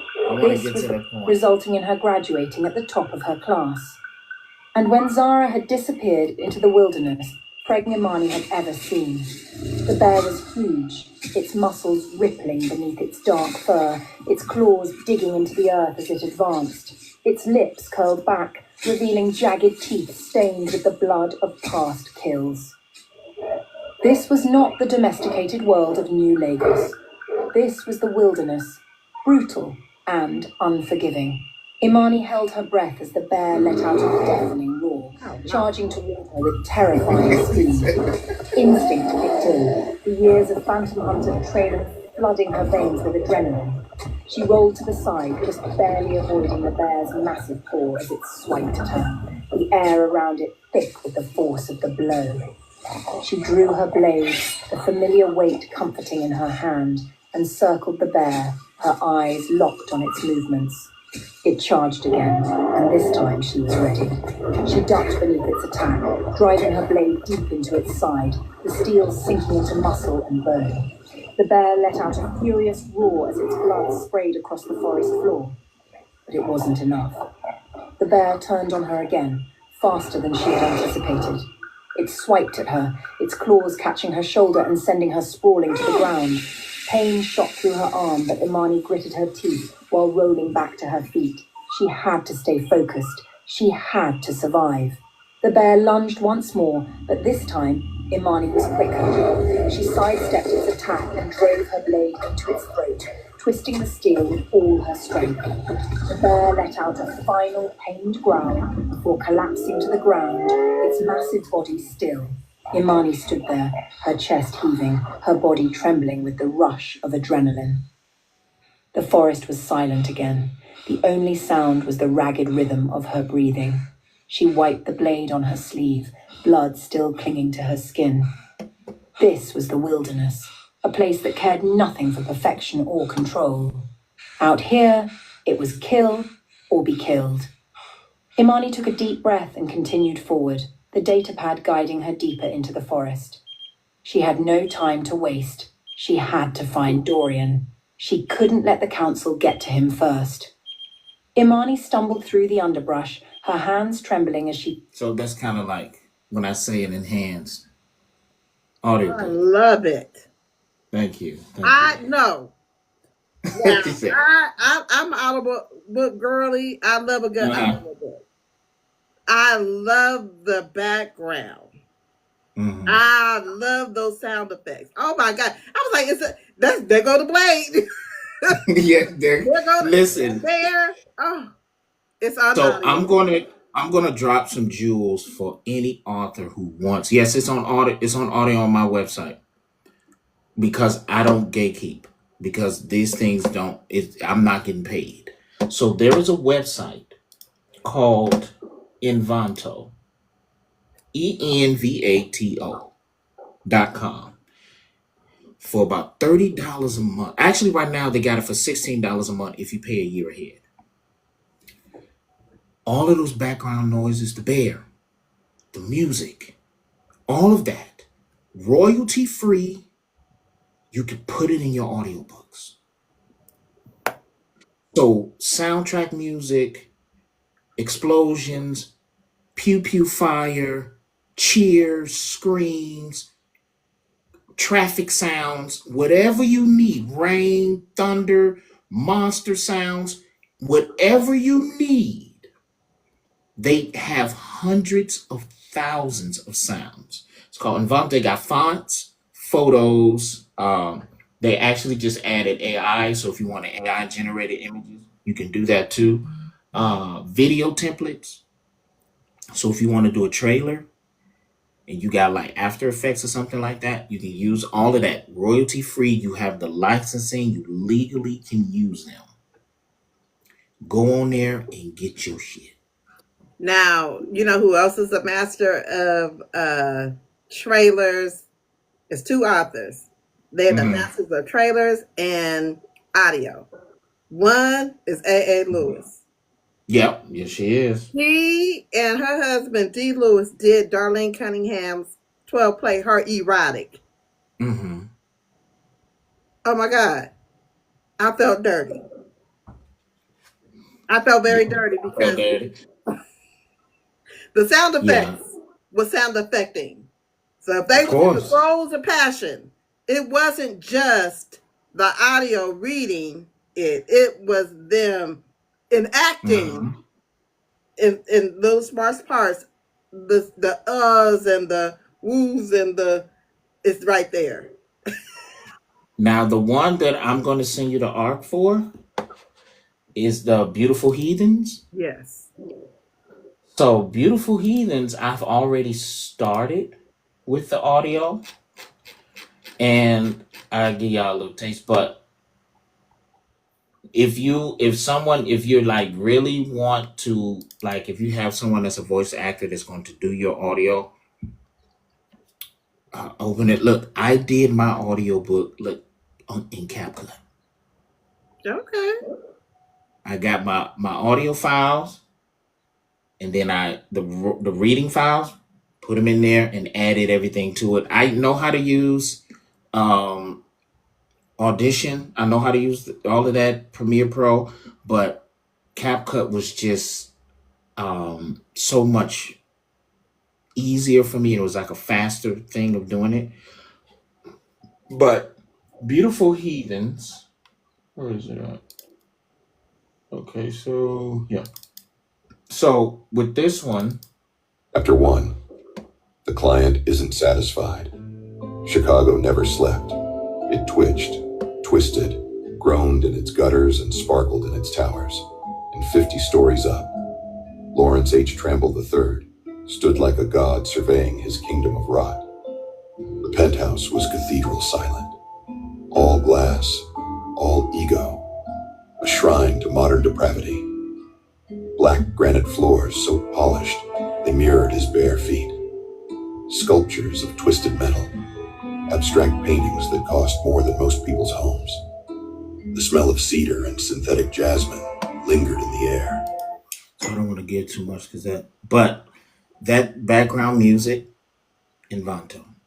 I have like there's a part in this first chapter when something happens to somebody and the crash and the alarm sounds, all of that royalty free. It's not pirated or anything. They also have photos in there, stock videos and things like that. Everything that you need as a creative, especially as an author, when you're trying to advertise your books and stuff like that, they have it for you. Even the 3D book mock-ups, the 3D book cover mock-ups. And it's very simple to use it. I'm giving you that because that's what I use. I use them because they are, and I look, I will give up a lot of subscriptions. Netflix can go before Envato goes. I'm letting you know, like Netflix will go before them niggas go. These, and they keep adding.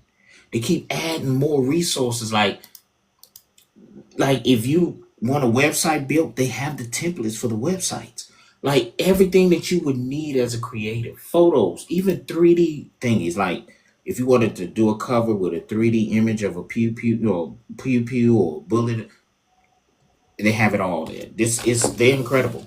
They are amazing. And so instead of paying $200 a month or $99 a month for Shutterstock or Adobe, go to them. They have more than you could possibly tell, more than project you can use. But they in the music too, the audio, mwah, this is like so like hip hop sounds, hip hop music, Afro beats, jazz, music, trailers, the whole nine. They have it. And so that's what I use for my audiobooks so I don't have to worry about if I post an advertisement on TikTok, because you know how they be about, licensing music. I don't have to worry about it. If I put it in my audiobooks, I don't have to worry about someone coming back and saying you use my music in your audiobook or you use this background sound in your audiobook and it wasn't licensed. I don't have to deal with any of that because they have everything that I need. Major studios uses them. This website, they use them. When they're doing their final edits and stuff like that, they will go on here and pull that background music and or the background sounds because it's realistic, royalty free, and you don't never have to worry about somebody coming back to you and saying. And I think that especially for urban tales, urban books, when you do an audiobook and you get your voice files, and if you can go in and add that extra umph to it, you set yourself apart from everybody else. And so now when you come out and say, I got another audiobook and it's enhanced, they're going to run to get it. And you can charge whatever you want. Because now, and I got the idea from listening to the Lord of the Rings audiobooks. Wow. The Lord of the Rings audiobooks, not all, but they got a special ahead. Man, they lit. They lit. They have like the sound, this music from the actual movies, and they have the battle sounds and stuff because they got the licensing to use that. It's an experience. Harry Potter does it too. Some of the Harry Potter enhanced audiobooks, they also have that too. But it just sets your audiobooks apart from everyone else. And if you are someone that has used CapCut for to upload stuff, most people do use a version of CapCut to upload stuff on TikTok, then you already know how to use it. Might as well. Just might as well. Just Might use as it, well. listen to it, make sure your levels are correct so that the voice isn't drowned out by the background. You know, it's hey, for independent authors, the way that you can set yourself apart, Invanta was the cheapest way for me. It is the cheapest way. Well, I got a couple of questions before we go. Sure, by all means. I need these questions answered. Yes, ma'am. Um, and I'm not going to even ask you. I asked maybe 3 or 4 questions. No, ask me as many as you want. But no, these are vital to me. Okay. What's the ingredients to a good character? The villain. If you have a weak villain, you're gonna have a weak character. For me, my villains have no redeeming qualities whatsoever. So because of that, they have no boundaries. There is nothing they will not do. Seraphine in here, wait, wait. By tomorrow morning, you're gonna be in my inbox like that. It's crazy. And and because of that, it pushes me to write a character that a main character or a hero that is multifaceted and they are formidable because they have to go through the journey. But for me, it is the journey for the main character. I don't like writing robotic characters, so I like for my characters to be able to feel. I want the reader to go through the journey of this transformation because the man, if he starts in one place and by the end of the book, he's supposed to be at a different level. Either it's a higher level or he's hit rock bottom. And I like to have the reader follow that trajectory, right? So, because they become unpredictable. If my character, the main character, is the same character in the beginning and they're the same character at the end of the book, then I didn't do my job. I need that journey because I need the hero or the main character to be unpredictable. I want for the reader to like, I don't know what this motherfucker gonna do. I hope he make the right choice because I don't want my heroes to be perfect either.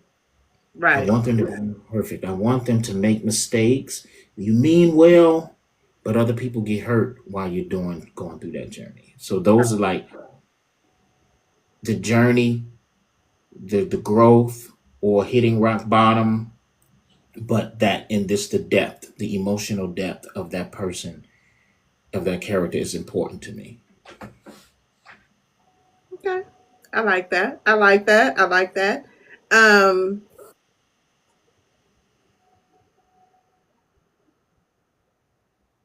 if you can invite 5 authors to Hmm. dinner, dead or alive, who Hmm. would they be? Uh, Stephen King. Um, I gotta type. Give me a second. I keep forgetting his name. He's Maya Angelou. Mm-hmm. Um, Frank Herbert, who Okay. wrote Dune. Sidney Sheldon, and I'm so and I feel bad that I keep forgetting her name because I love her work. She's a science fiction author. She's no longer alive. Black woman. I hope it's the I can't think of it. Yeah, you see, I feel bad because she was such a phenomenal author. They would ask her questions about, why don't you have, YT people in your books and stuff like that, and you know, Octavia, is it? Octavia Butler. Yes, Okay. yes, Octavia yes, Butler. yes. I No. drew a blank until you said Octavia, and I was like, okay. Yeah, yeah, yeah, yeah. Yeah. Those would be the people. Stephen King because horror is my favorite genre. Frank Herbert is because I love Dune.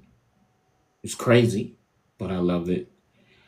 Sidney Sheldon because of the book Master of the Game actually got me interested in story writing and storytelling. Mm-hmm.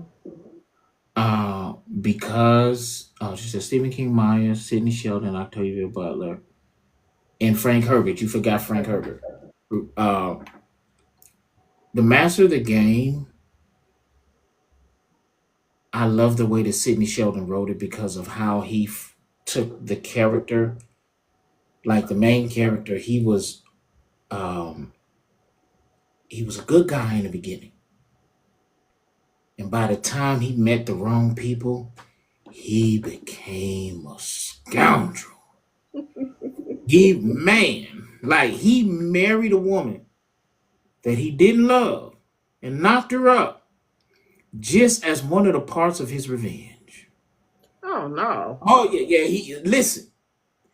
If you've never read Master of the Game, you got to pick it up.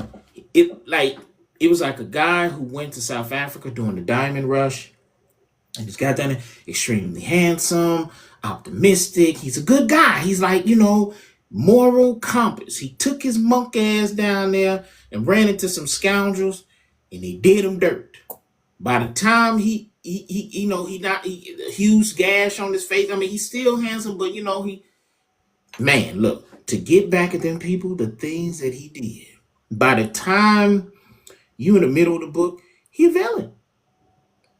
He a villain. He look, he I'm sitting there right like, come on, man.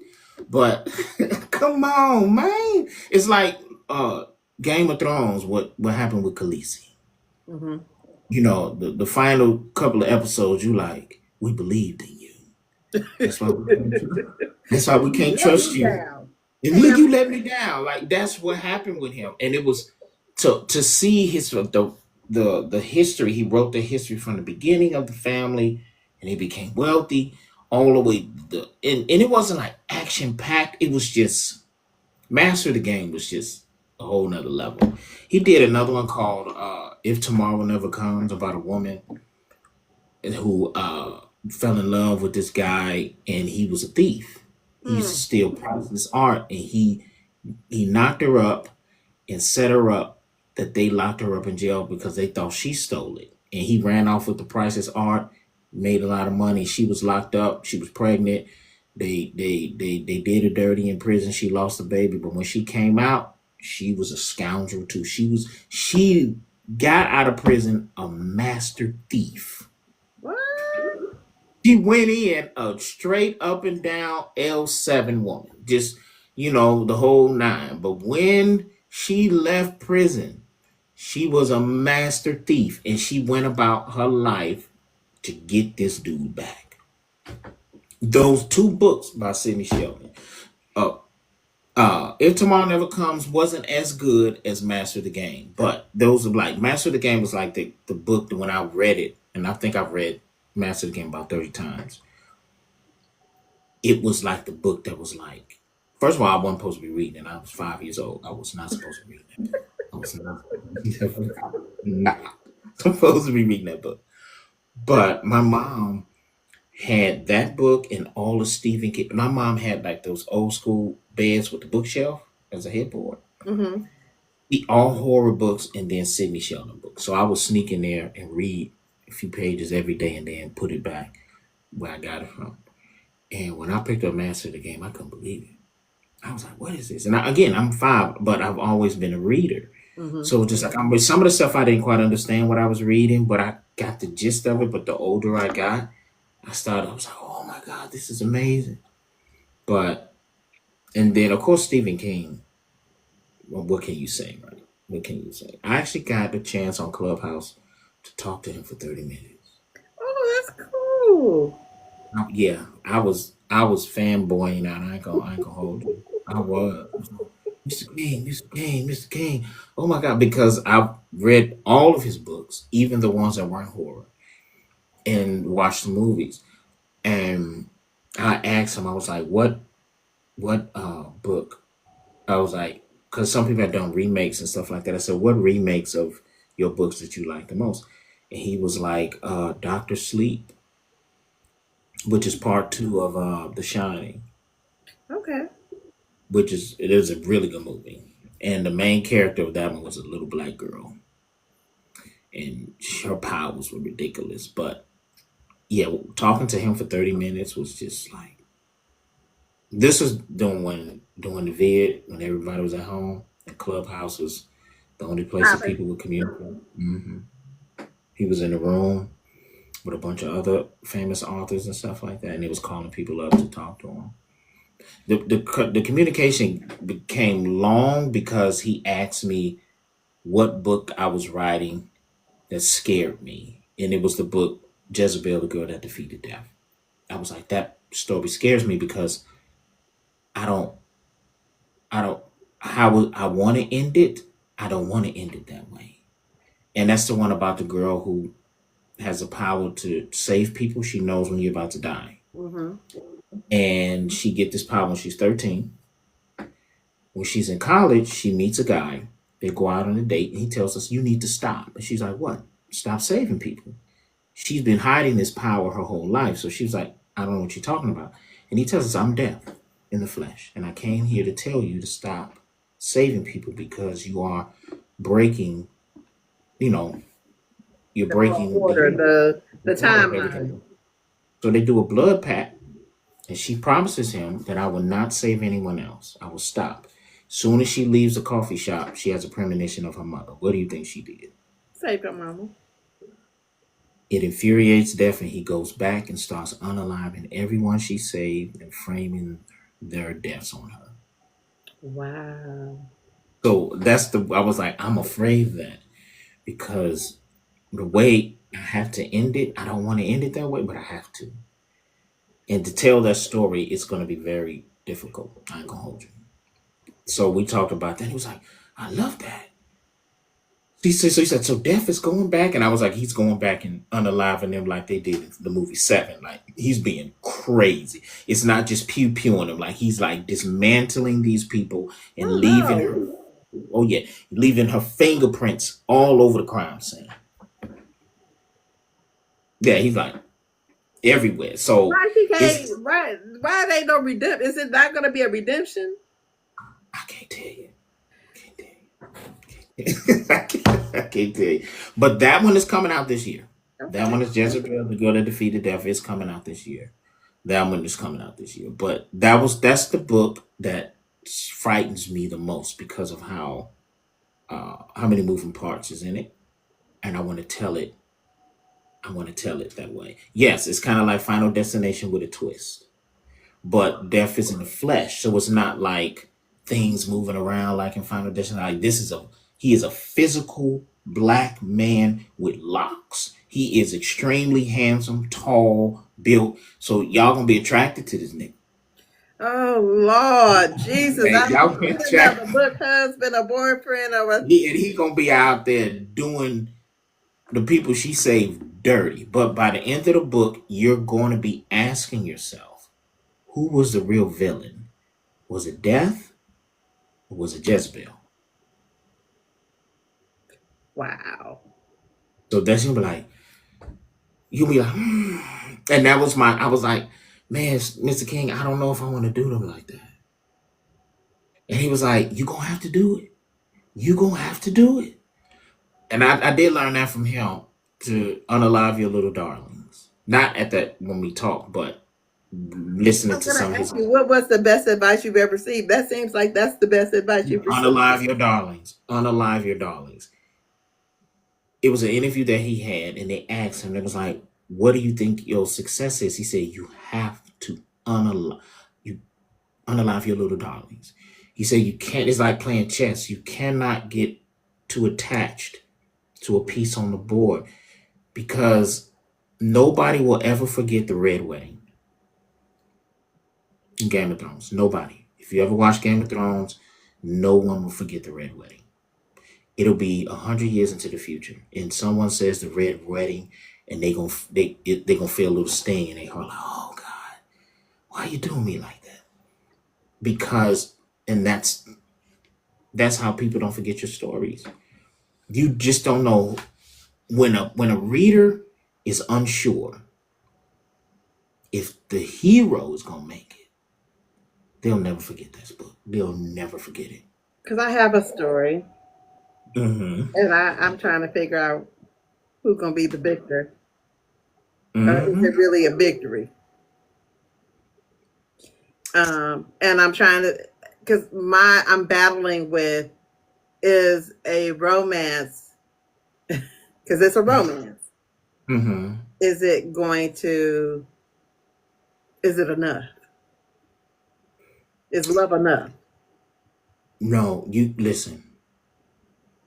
If your imagination tells you to be a scoundrel, do it.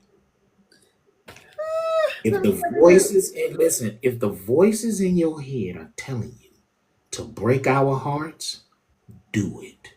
I And don't know, don't but you I don't want to. listen, I'm scared to rock the boat. man, listen. That is the only way you gonna make it, baby. You got to break our hearts. I have had so many people come in my inbox and cuss me the fuck out. But guess what? When I come out with another book, they be like, I need that. You got to, because then they know that you do not play it safe. You are a very unpredictable storyteller, and that's what makes you a phenomenal writer, phenomenal storyteller. When someone can read your book and be like, man, I hope everybody make it, but it's not guaranteed. And that's what you need. Like that, you've seen that. Have you seen the movie The Mist? No, because I don't watch some kind You don't watch TV, but at I the watch end of the TV, Mist, but I'm scary. it is scary. Oh, okay, I'm scary. the end of the Mist, you didn't see that coming. But Stephen King broke your heart because you thought like, oh my God, they gonna make it. They gonna, and then you was like, okay, they not gonna make it, so we gonna be fine. Okay, whatever you gotta do. It was from a short story, and at the end of it, it was like the world was being taken over by these creatures from another dimension, and they drive off, and it looks like they're gonna get away, but then it doesn't look like they run out of gas. These big, huge creatures are crawling all over the place, and they just know it's a matter of time before they get in that car. And so the guy has a pew pew, and he Mm-hmm. has his son and other people in the car, and he knew that he only had enough ammunition for the people in the car and not himself. Mm-hmm. So he unalives his son and everyone in the car to protect them from being unalive the way that the monsters do it. And then he gets out of the car and starts screaming so the creatures can come get him, and he gets saved. Oh no. Yeah. Listen. Yeah. Yeah. As he's standing there screaming and yelling, he feels a rumbling. He thinks one of these big creatures is about to come and get him. It's the army coming to save him. Yeah. The end of that movie was, I was like, you motherfucker. And I will never forget that ending. I would never, and it wasn't one of Stephen King's best books, right? It wasn't one of his best movies. It was a really good movie, but that ending was like, you sitting there like, I know he fucking didn't. Because you're thinking like his son? Because they already drove past the house and his wife was already unalive. The spider creatures got her, so she was like hung up outside the house, covered in webs. So that was already too much. And then he took popped his son, and now he got to live his life knowing that if he'd have waited 2 minutes, look how you looking like, yeah. So yeah, that is, if you want to end the ending, you got to break our hearts. I'm not playing with you no more. You're not playing fair. Hey, you gotta do it. Do it. If it makes you cry, it's gonna make us cry. I cry about everything, so everything's gonna be everybody cry.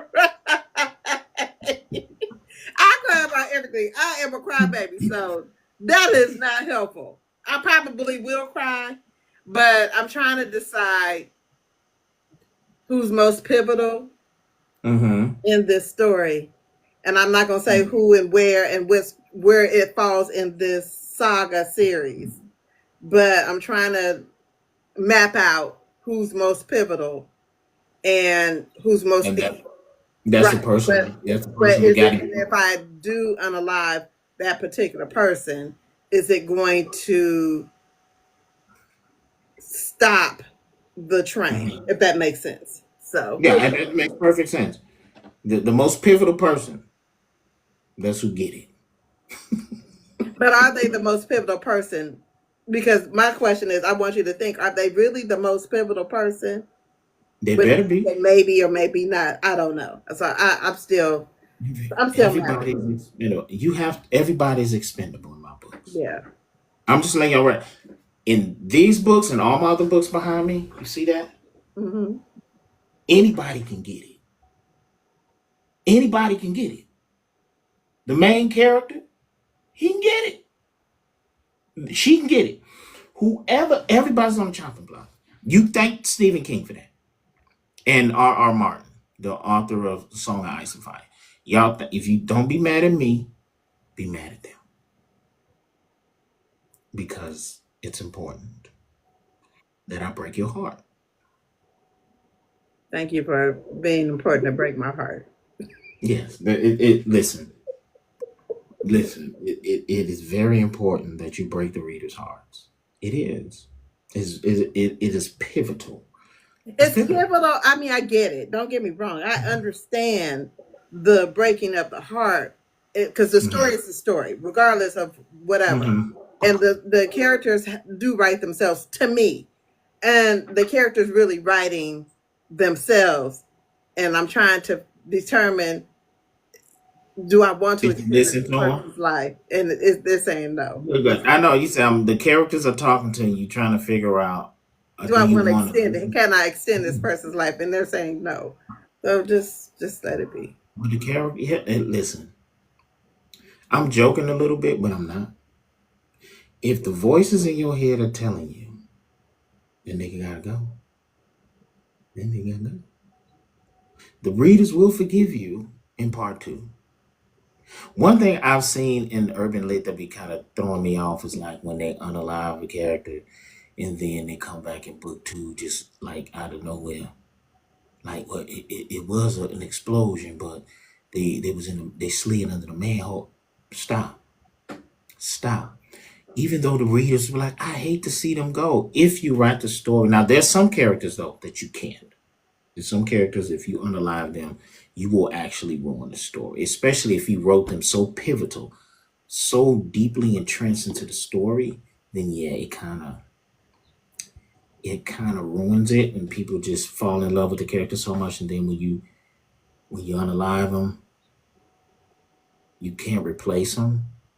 Like there's a TV show called The Last of Us. They did something in season two, and just certain characters. But as an author, it is hard because you fall in love with the characters, right? You write these people, and they're like real people now, almost like they exist, and they're talking to you, and you're writing a story, and you're engulfed in it, and you be like, oh my god. And then when the story is leading to this point, and it'd be like losing a family member. Like, I don't want to do it. Pastor, let me just go get this little funeral service together because I'm about to be passed out Yeah, slide hey, down this wall. call the fume. Let's get churches to cater. It's I time need to Auntie May, can you come and fry this chicken? it's time to send the main character to the upper room. He got to Oh, go. I remember there's a mutual here on TikTok. Her name is Yellow, and she usually read like historical fact. She didn't read fiction, and I had her read one of these books, like Young Adult Paranormal. Let me grab it for you. This one right here. This was my first book ever. This put me on. Walking Among the Shadows is Young Adult Paranormal, and I unalived somebody. Well, she thought they was one thing, and I switched it up on her, and she was pissed. And then I unalived him. And she was like, "You dirty mother." She hit me in the Discord like, "You dirty, dirty." He said I was rooting for him. He had came in the scene. He was really balancing the family out, and you do this. And I was like, "Hey, if that one hurt you, don't read book two, cause nigga." Because also too, when I write a story, an unalivement in the story has to not only progress the story, but push the villain and the main character to a different level. hmm. So I'm not just unaliving people just to unalive them. Like there has to be something, right? That if that person stays alive, the main character will not elevate Right. because it's depending on this person to pick up the slack. They'd be dependent on this person to be their crutch. Yeah, I don't unalive people just because, but I mean, they're there's a reason for the unalivement. yeah, of course. You got to have a reason for the Yeah, unalivement, but it also has to advance the story. And the character That's arc. what I'm trying to decide. Do I want to Mhm. extend this advancement of the story, or do I want to just let the story be and move on? Oh, I see what you're saying. So are you thinking about like making it a series or something like that? It's a saga. So Okay. everybody, I mean, you still have elements of book one into book two, Uh-huh. but it's a different couple. Ah, okay. Well, you gotta figure out, will this person, will they enhance the next book storyline? Like their That's the presence thing. there. Yeah, if their presence there are going to really add to the story, or would it be better for the new people to pick up the mantle and go with it? Now, if this original character will actually add to the story and add more depth, a little bit more kind of like up the danger or the stakes, because it's a romance, so I'm not quite sure if you got It's a anything in it. romance. It's a suspenseful romance in my Uh-huh. mind. Okay. So, but the what I'm thinking is the way I'm envisioning it right now. Even Mhm. though I have a whole book wrote, Okay. I feel like it's not enough. So I think what's going to happen is the death of this particular person Mhm. is going to advance it because the death will be more pivotal for Then the okay. other characters. Yeah. That makes sense. That makes Mhm. sense. But if you decide to do that, go all. I mean, like it needs to be like violins playing when it happens. I need you to make it dramatic. There is a portion in the finale. In the finale, I wish I had the book out. They printed it. I'm getting my copies. But the finale, there was a part where a woman was giving birth. Mhm. Right. And my original writing over it, I glazed over it. Mhm. And I went back and I started reading. I was like, the process of a woman giving birth to a child and holding that child in her arms for the first time is a life changing experience. It's like the love that she feels for that baby is a love that she's never experienced before. I can't glaze over that. Because Mhm. again, this is a world, a futuristic world ruled by women. Right. And in these stories, I did not shy away from these women experiencing emotions. Mhm. So they cry, they're upset, they're angry, they're sad, they feel shame because why in a world ruled by women would emotions be shamed? So as these women are going through, like if they lose a sister in battle, if any, they are crying. They're falling to their knees. They're expressing emotions because in a world with women, there is no shame. Like, you're too emotional. Those are not the type of conversations they're having anymore. So when I first wrote that childbirth scene, I was just like, man, I glazed over that. I need to. So I actually went in and just really dug deep to the point where once you read it in the finale, you'll be like, okay. And so you have to do that for that scene.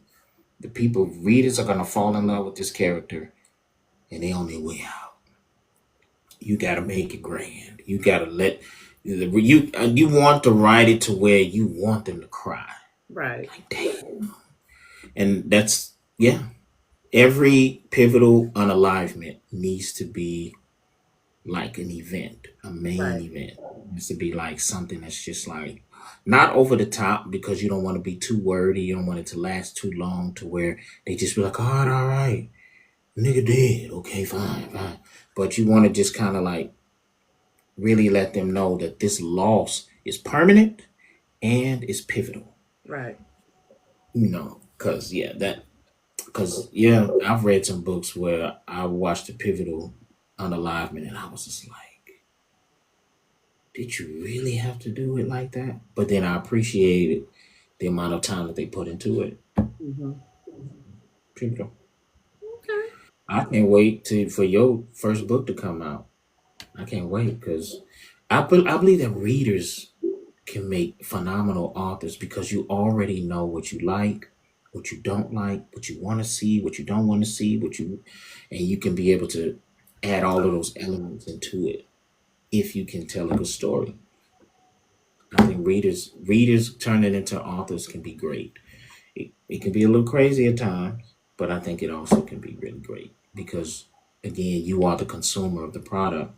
Who better to tell a story than, especially if you write it in the genre that you love? Hmm. That's a thought. Mhm. You just gave me an idea. Hey, that's what I'm here to do. I'm here to help. I'm here to serve and to be of service. Yeah, you just gave me an idea. Okay, so let me ask you a few questions, and then we're gonna go. Okay. Um, define your idea of the great American novel, and do you feel like you've reached that status? The Great American Novel. My idea of a great American novel would be something that's already written. Or so, like, if there was a great American novel, what would it be about? What's your definition of a great American novel? Because Hmm. society, our definition and society definition is always something different. Oh, it's Right? black. Huh? It's black. It's black. Blackity black, black, black. It's black. Blue black. Quarter past midnight black. And the storyline for me will be supernatural. Where for me will be where someone is able to go back in time and make some changes. I can't say make Mm-hmm. some changes. I mean, a few hundred years ago, somebody show up on the shores of Africa thinking they're chucking spears. And it's And you show altogether up. different. Look, yeah, you show up on the shores of Africa and it's Wakanda. Listen, you know this world gives me Wakanda vibes. Yes, Wakanda vibe. Yes, it Wakanda definitely was an inspiration. The Dora Milaje was also an inspiration for the Phantom Hunters. Yes, Yes, I have that in my notes. When I was yeah. taking notes, when I was reading Uh-huh. it, I'll just jot down like what I think or how I felt about something. So Hmm.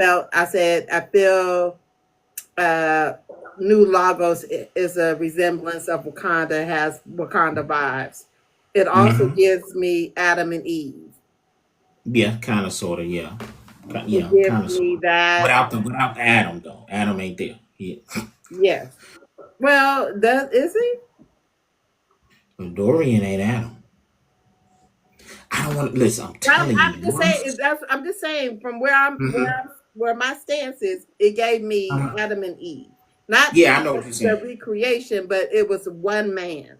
One man, yeah, Imani and Yes, and Dorian. that Yeah, gave yeah. me Adam and Eve. Not to say that that's what happened, but it gave me Oh, yeah, that. I know. Yeah, kind of, sort of. It's kind of like a new. They spark off a new beginning, Yes, like the journey of a new beginning. How they can bridge the gap after so many centuries of men being eradicated. So yeah, yes, yes. yeah. So it gave me that. Uh, my question was, would you prefer peace or control?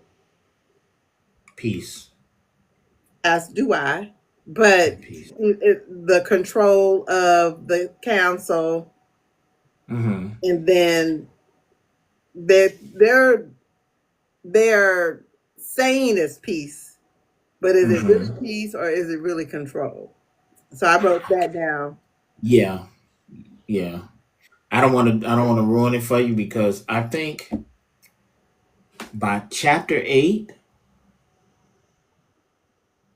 Yeah, you gonna be in my inbox by chapter 8. Chapter Oh, I'm 8 gonna of be making 10. videos. Don't worry about it. You said I'm gonna make a video. Yeah, Don't he's worry gonna about it. be I'm like, gonna make a what video. the fuck just happened? But If yeah, I I start would. sliding down these walls, I'm gonna me. I'm gonna make a video. He's gonna make a video.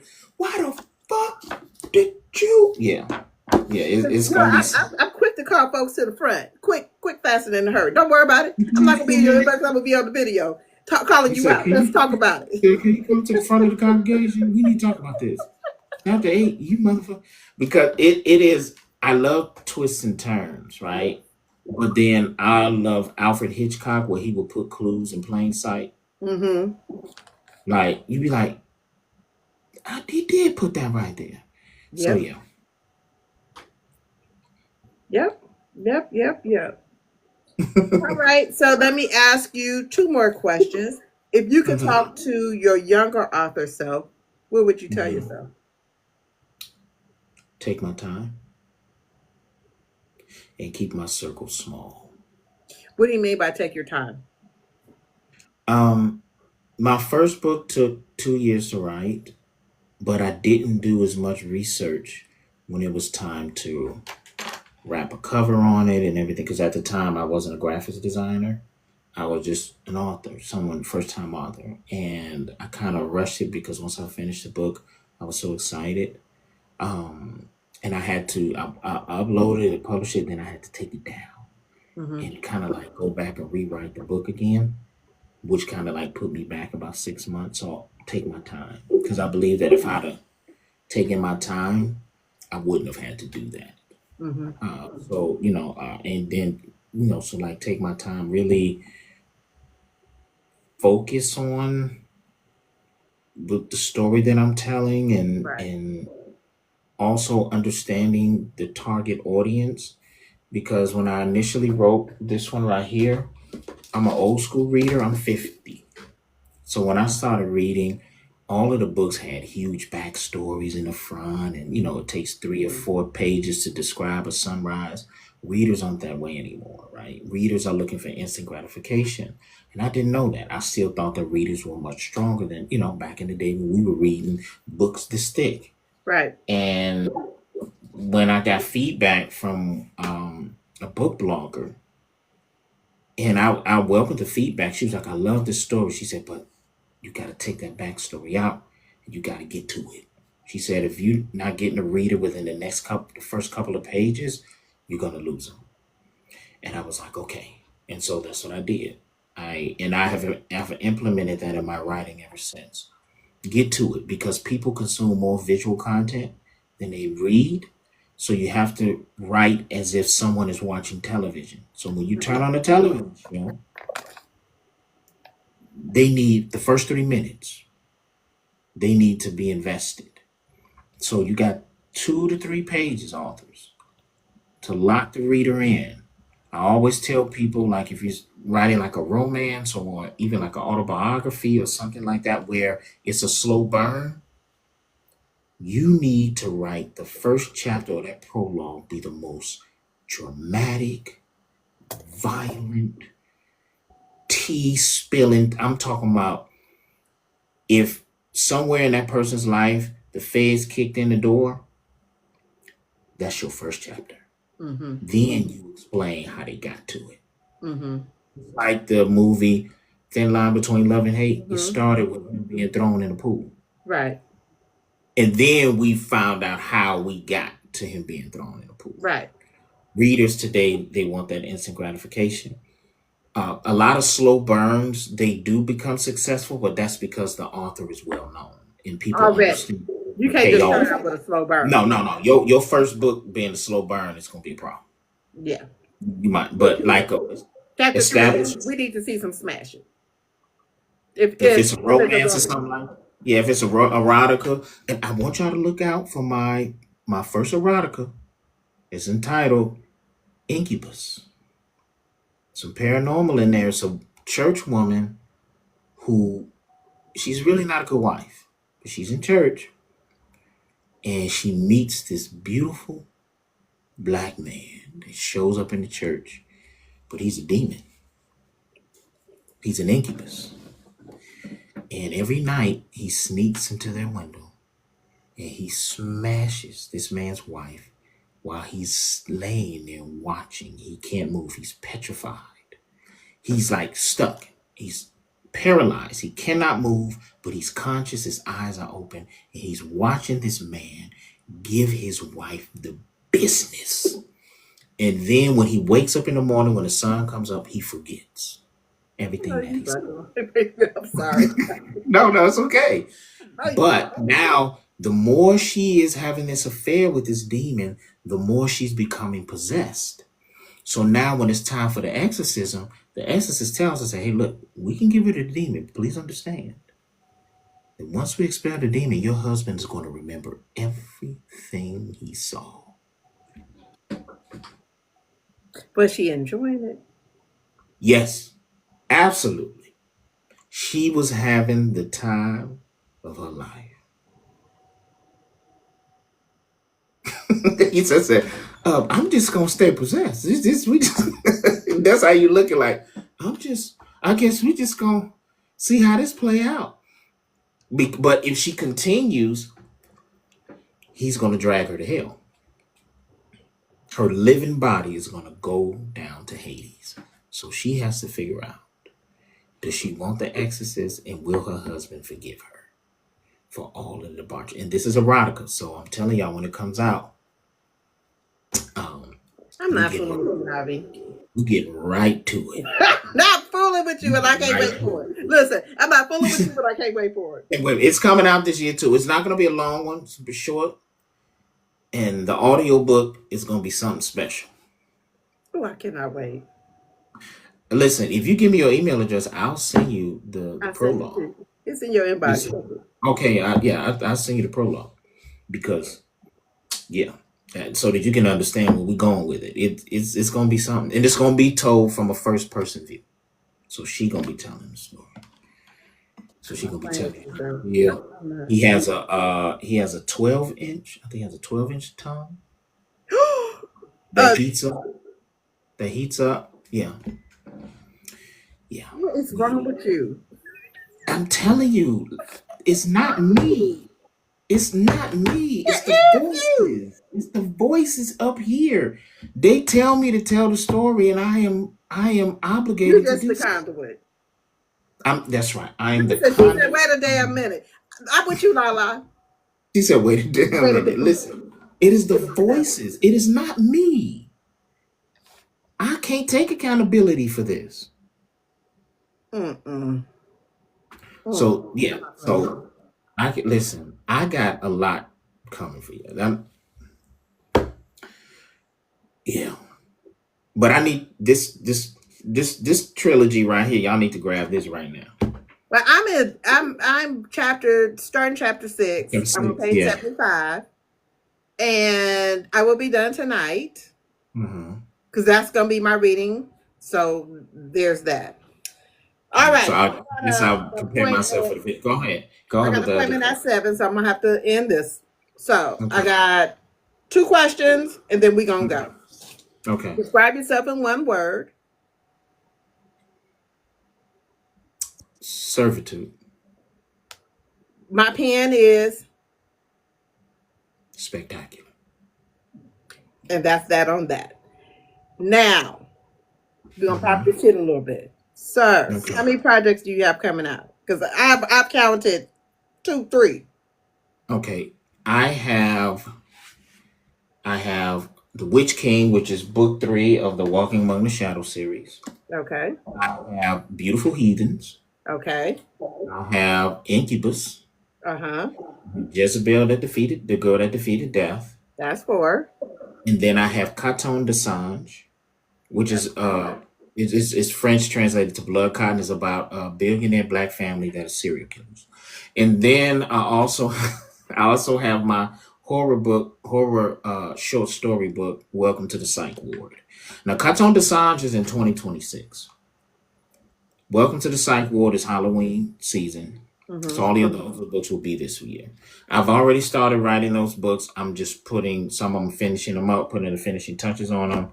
Carton Desange, I'm going to be very, very, very careful with that one because it's kind of like mysticism and magic and things like that, but magic from our history and Africa and things like that. But it is a billionaire black family who are also serial unalivers, and they have to do it because the deity that they pray to demands it in order for them to remain successful. If they don't, the deity will unalive them and burn everything that they built. Okay. But their victims, here's the plot twist, the victims are the descendants of their slave masters. Oh, I'm not playing with you. Yeah, I'm not. I'm not. So think of it as Get Out, but reverse. Coming in. Come in. Come on in. Come to the cookout. You invited? I Come cannot. on. I love you, but I cannot stand you right now. It's reverse. So, yeah, those are the projects that I have coming out right now. Yes. Okay. I And do have some. where can the I do people have some find you? screen. They can find me at navirobbins.net. That's my website. They can follow me at Navi Robbins on Facebook, Navi Robbins on Instagram, Navi the author Robbins on here on TikTok, and Navi Robbins on Threads. It's Navi Robbins and on YouTube. Follow me on YouTube, people. I need to get my follows up on YouTube because I am going to start using that platform to release content. Is Um, Navi Robbins on YouTube?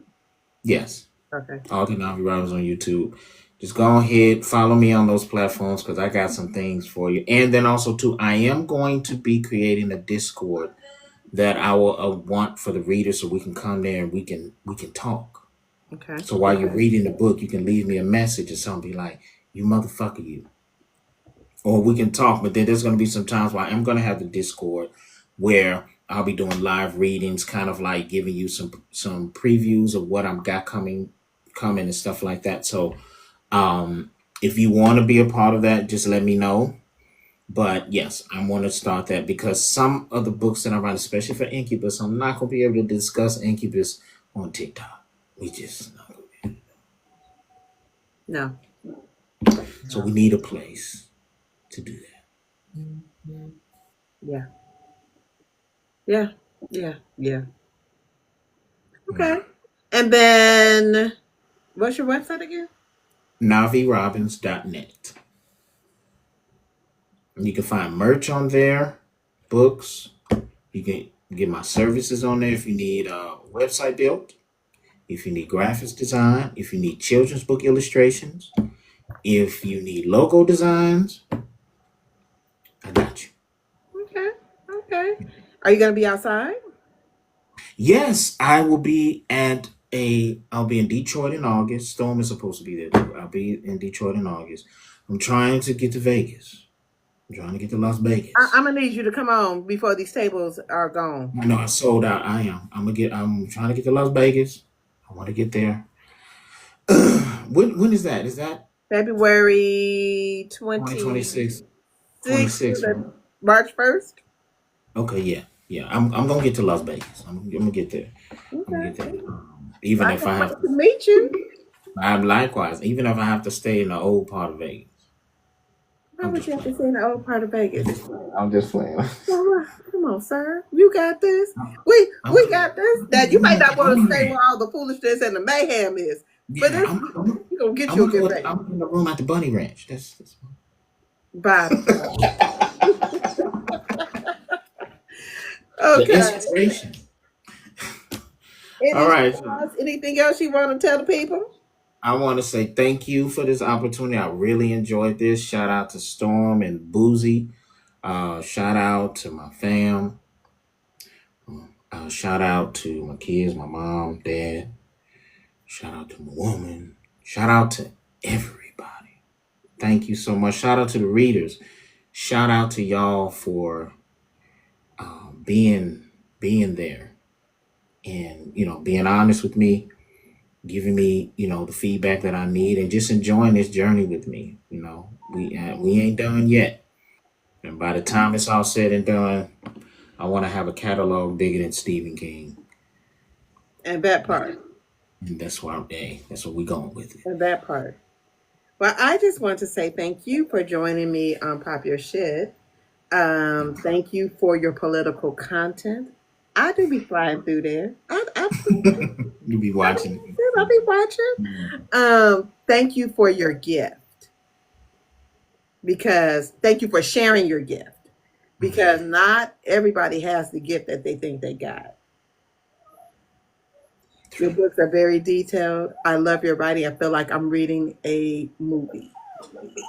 And so I cannot wait to see it to come on a big screen. This is Me on a too. big screen. So It better. I'm working on it. I'm working on it. thank you so much. Thank you. Y'all know where to find me. All the links are in my bio on TikTok.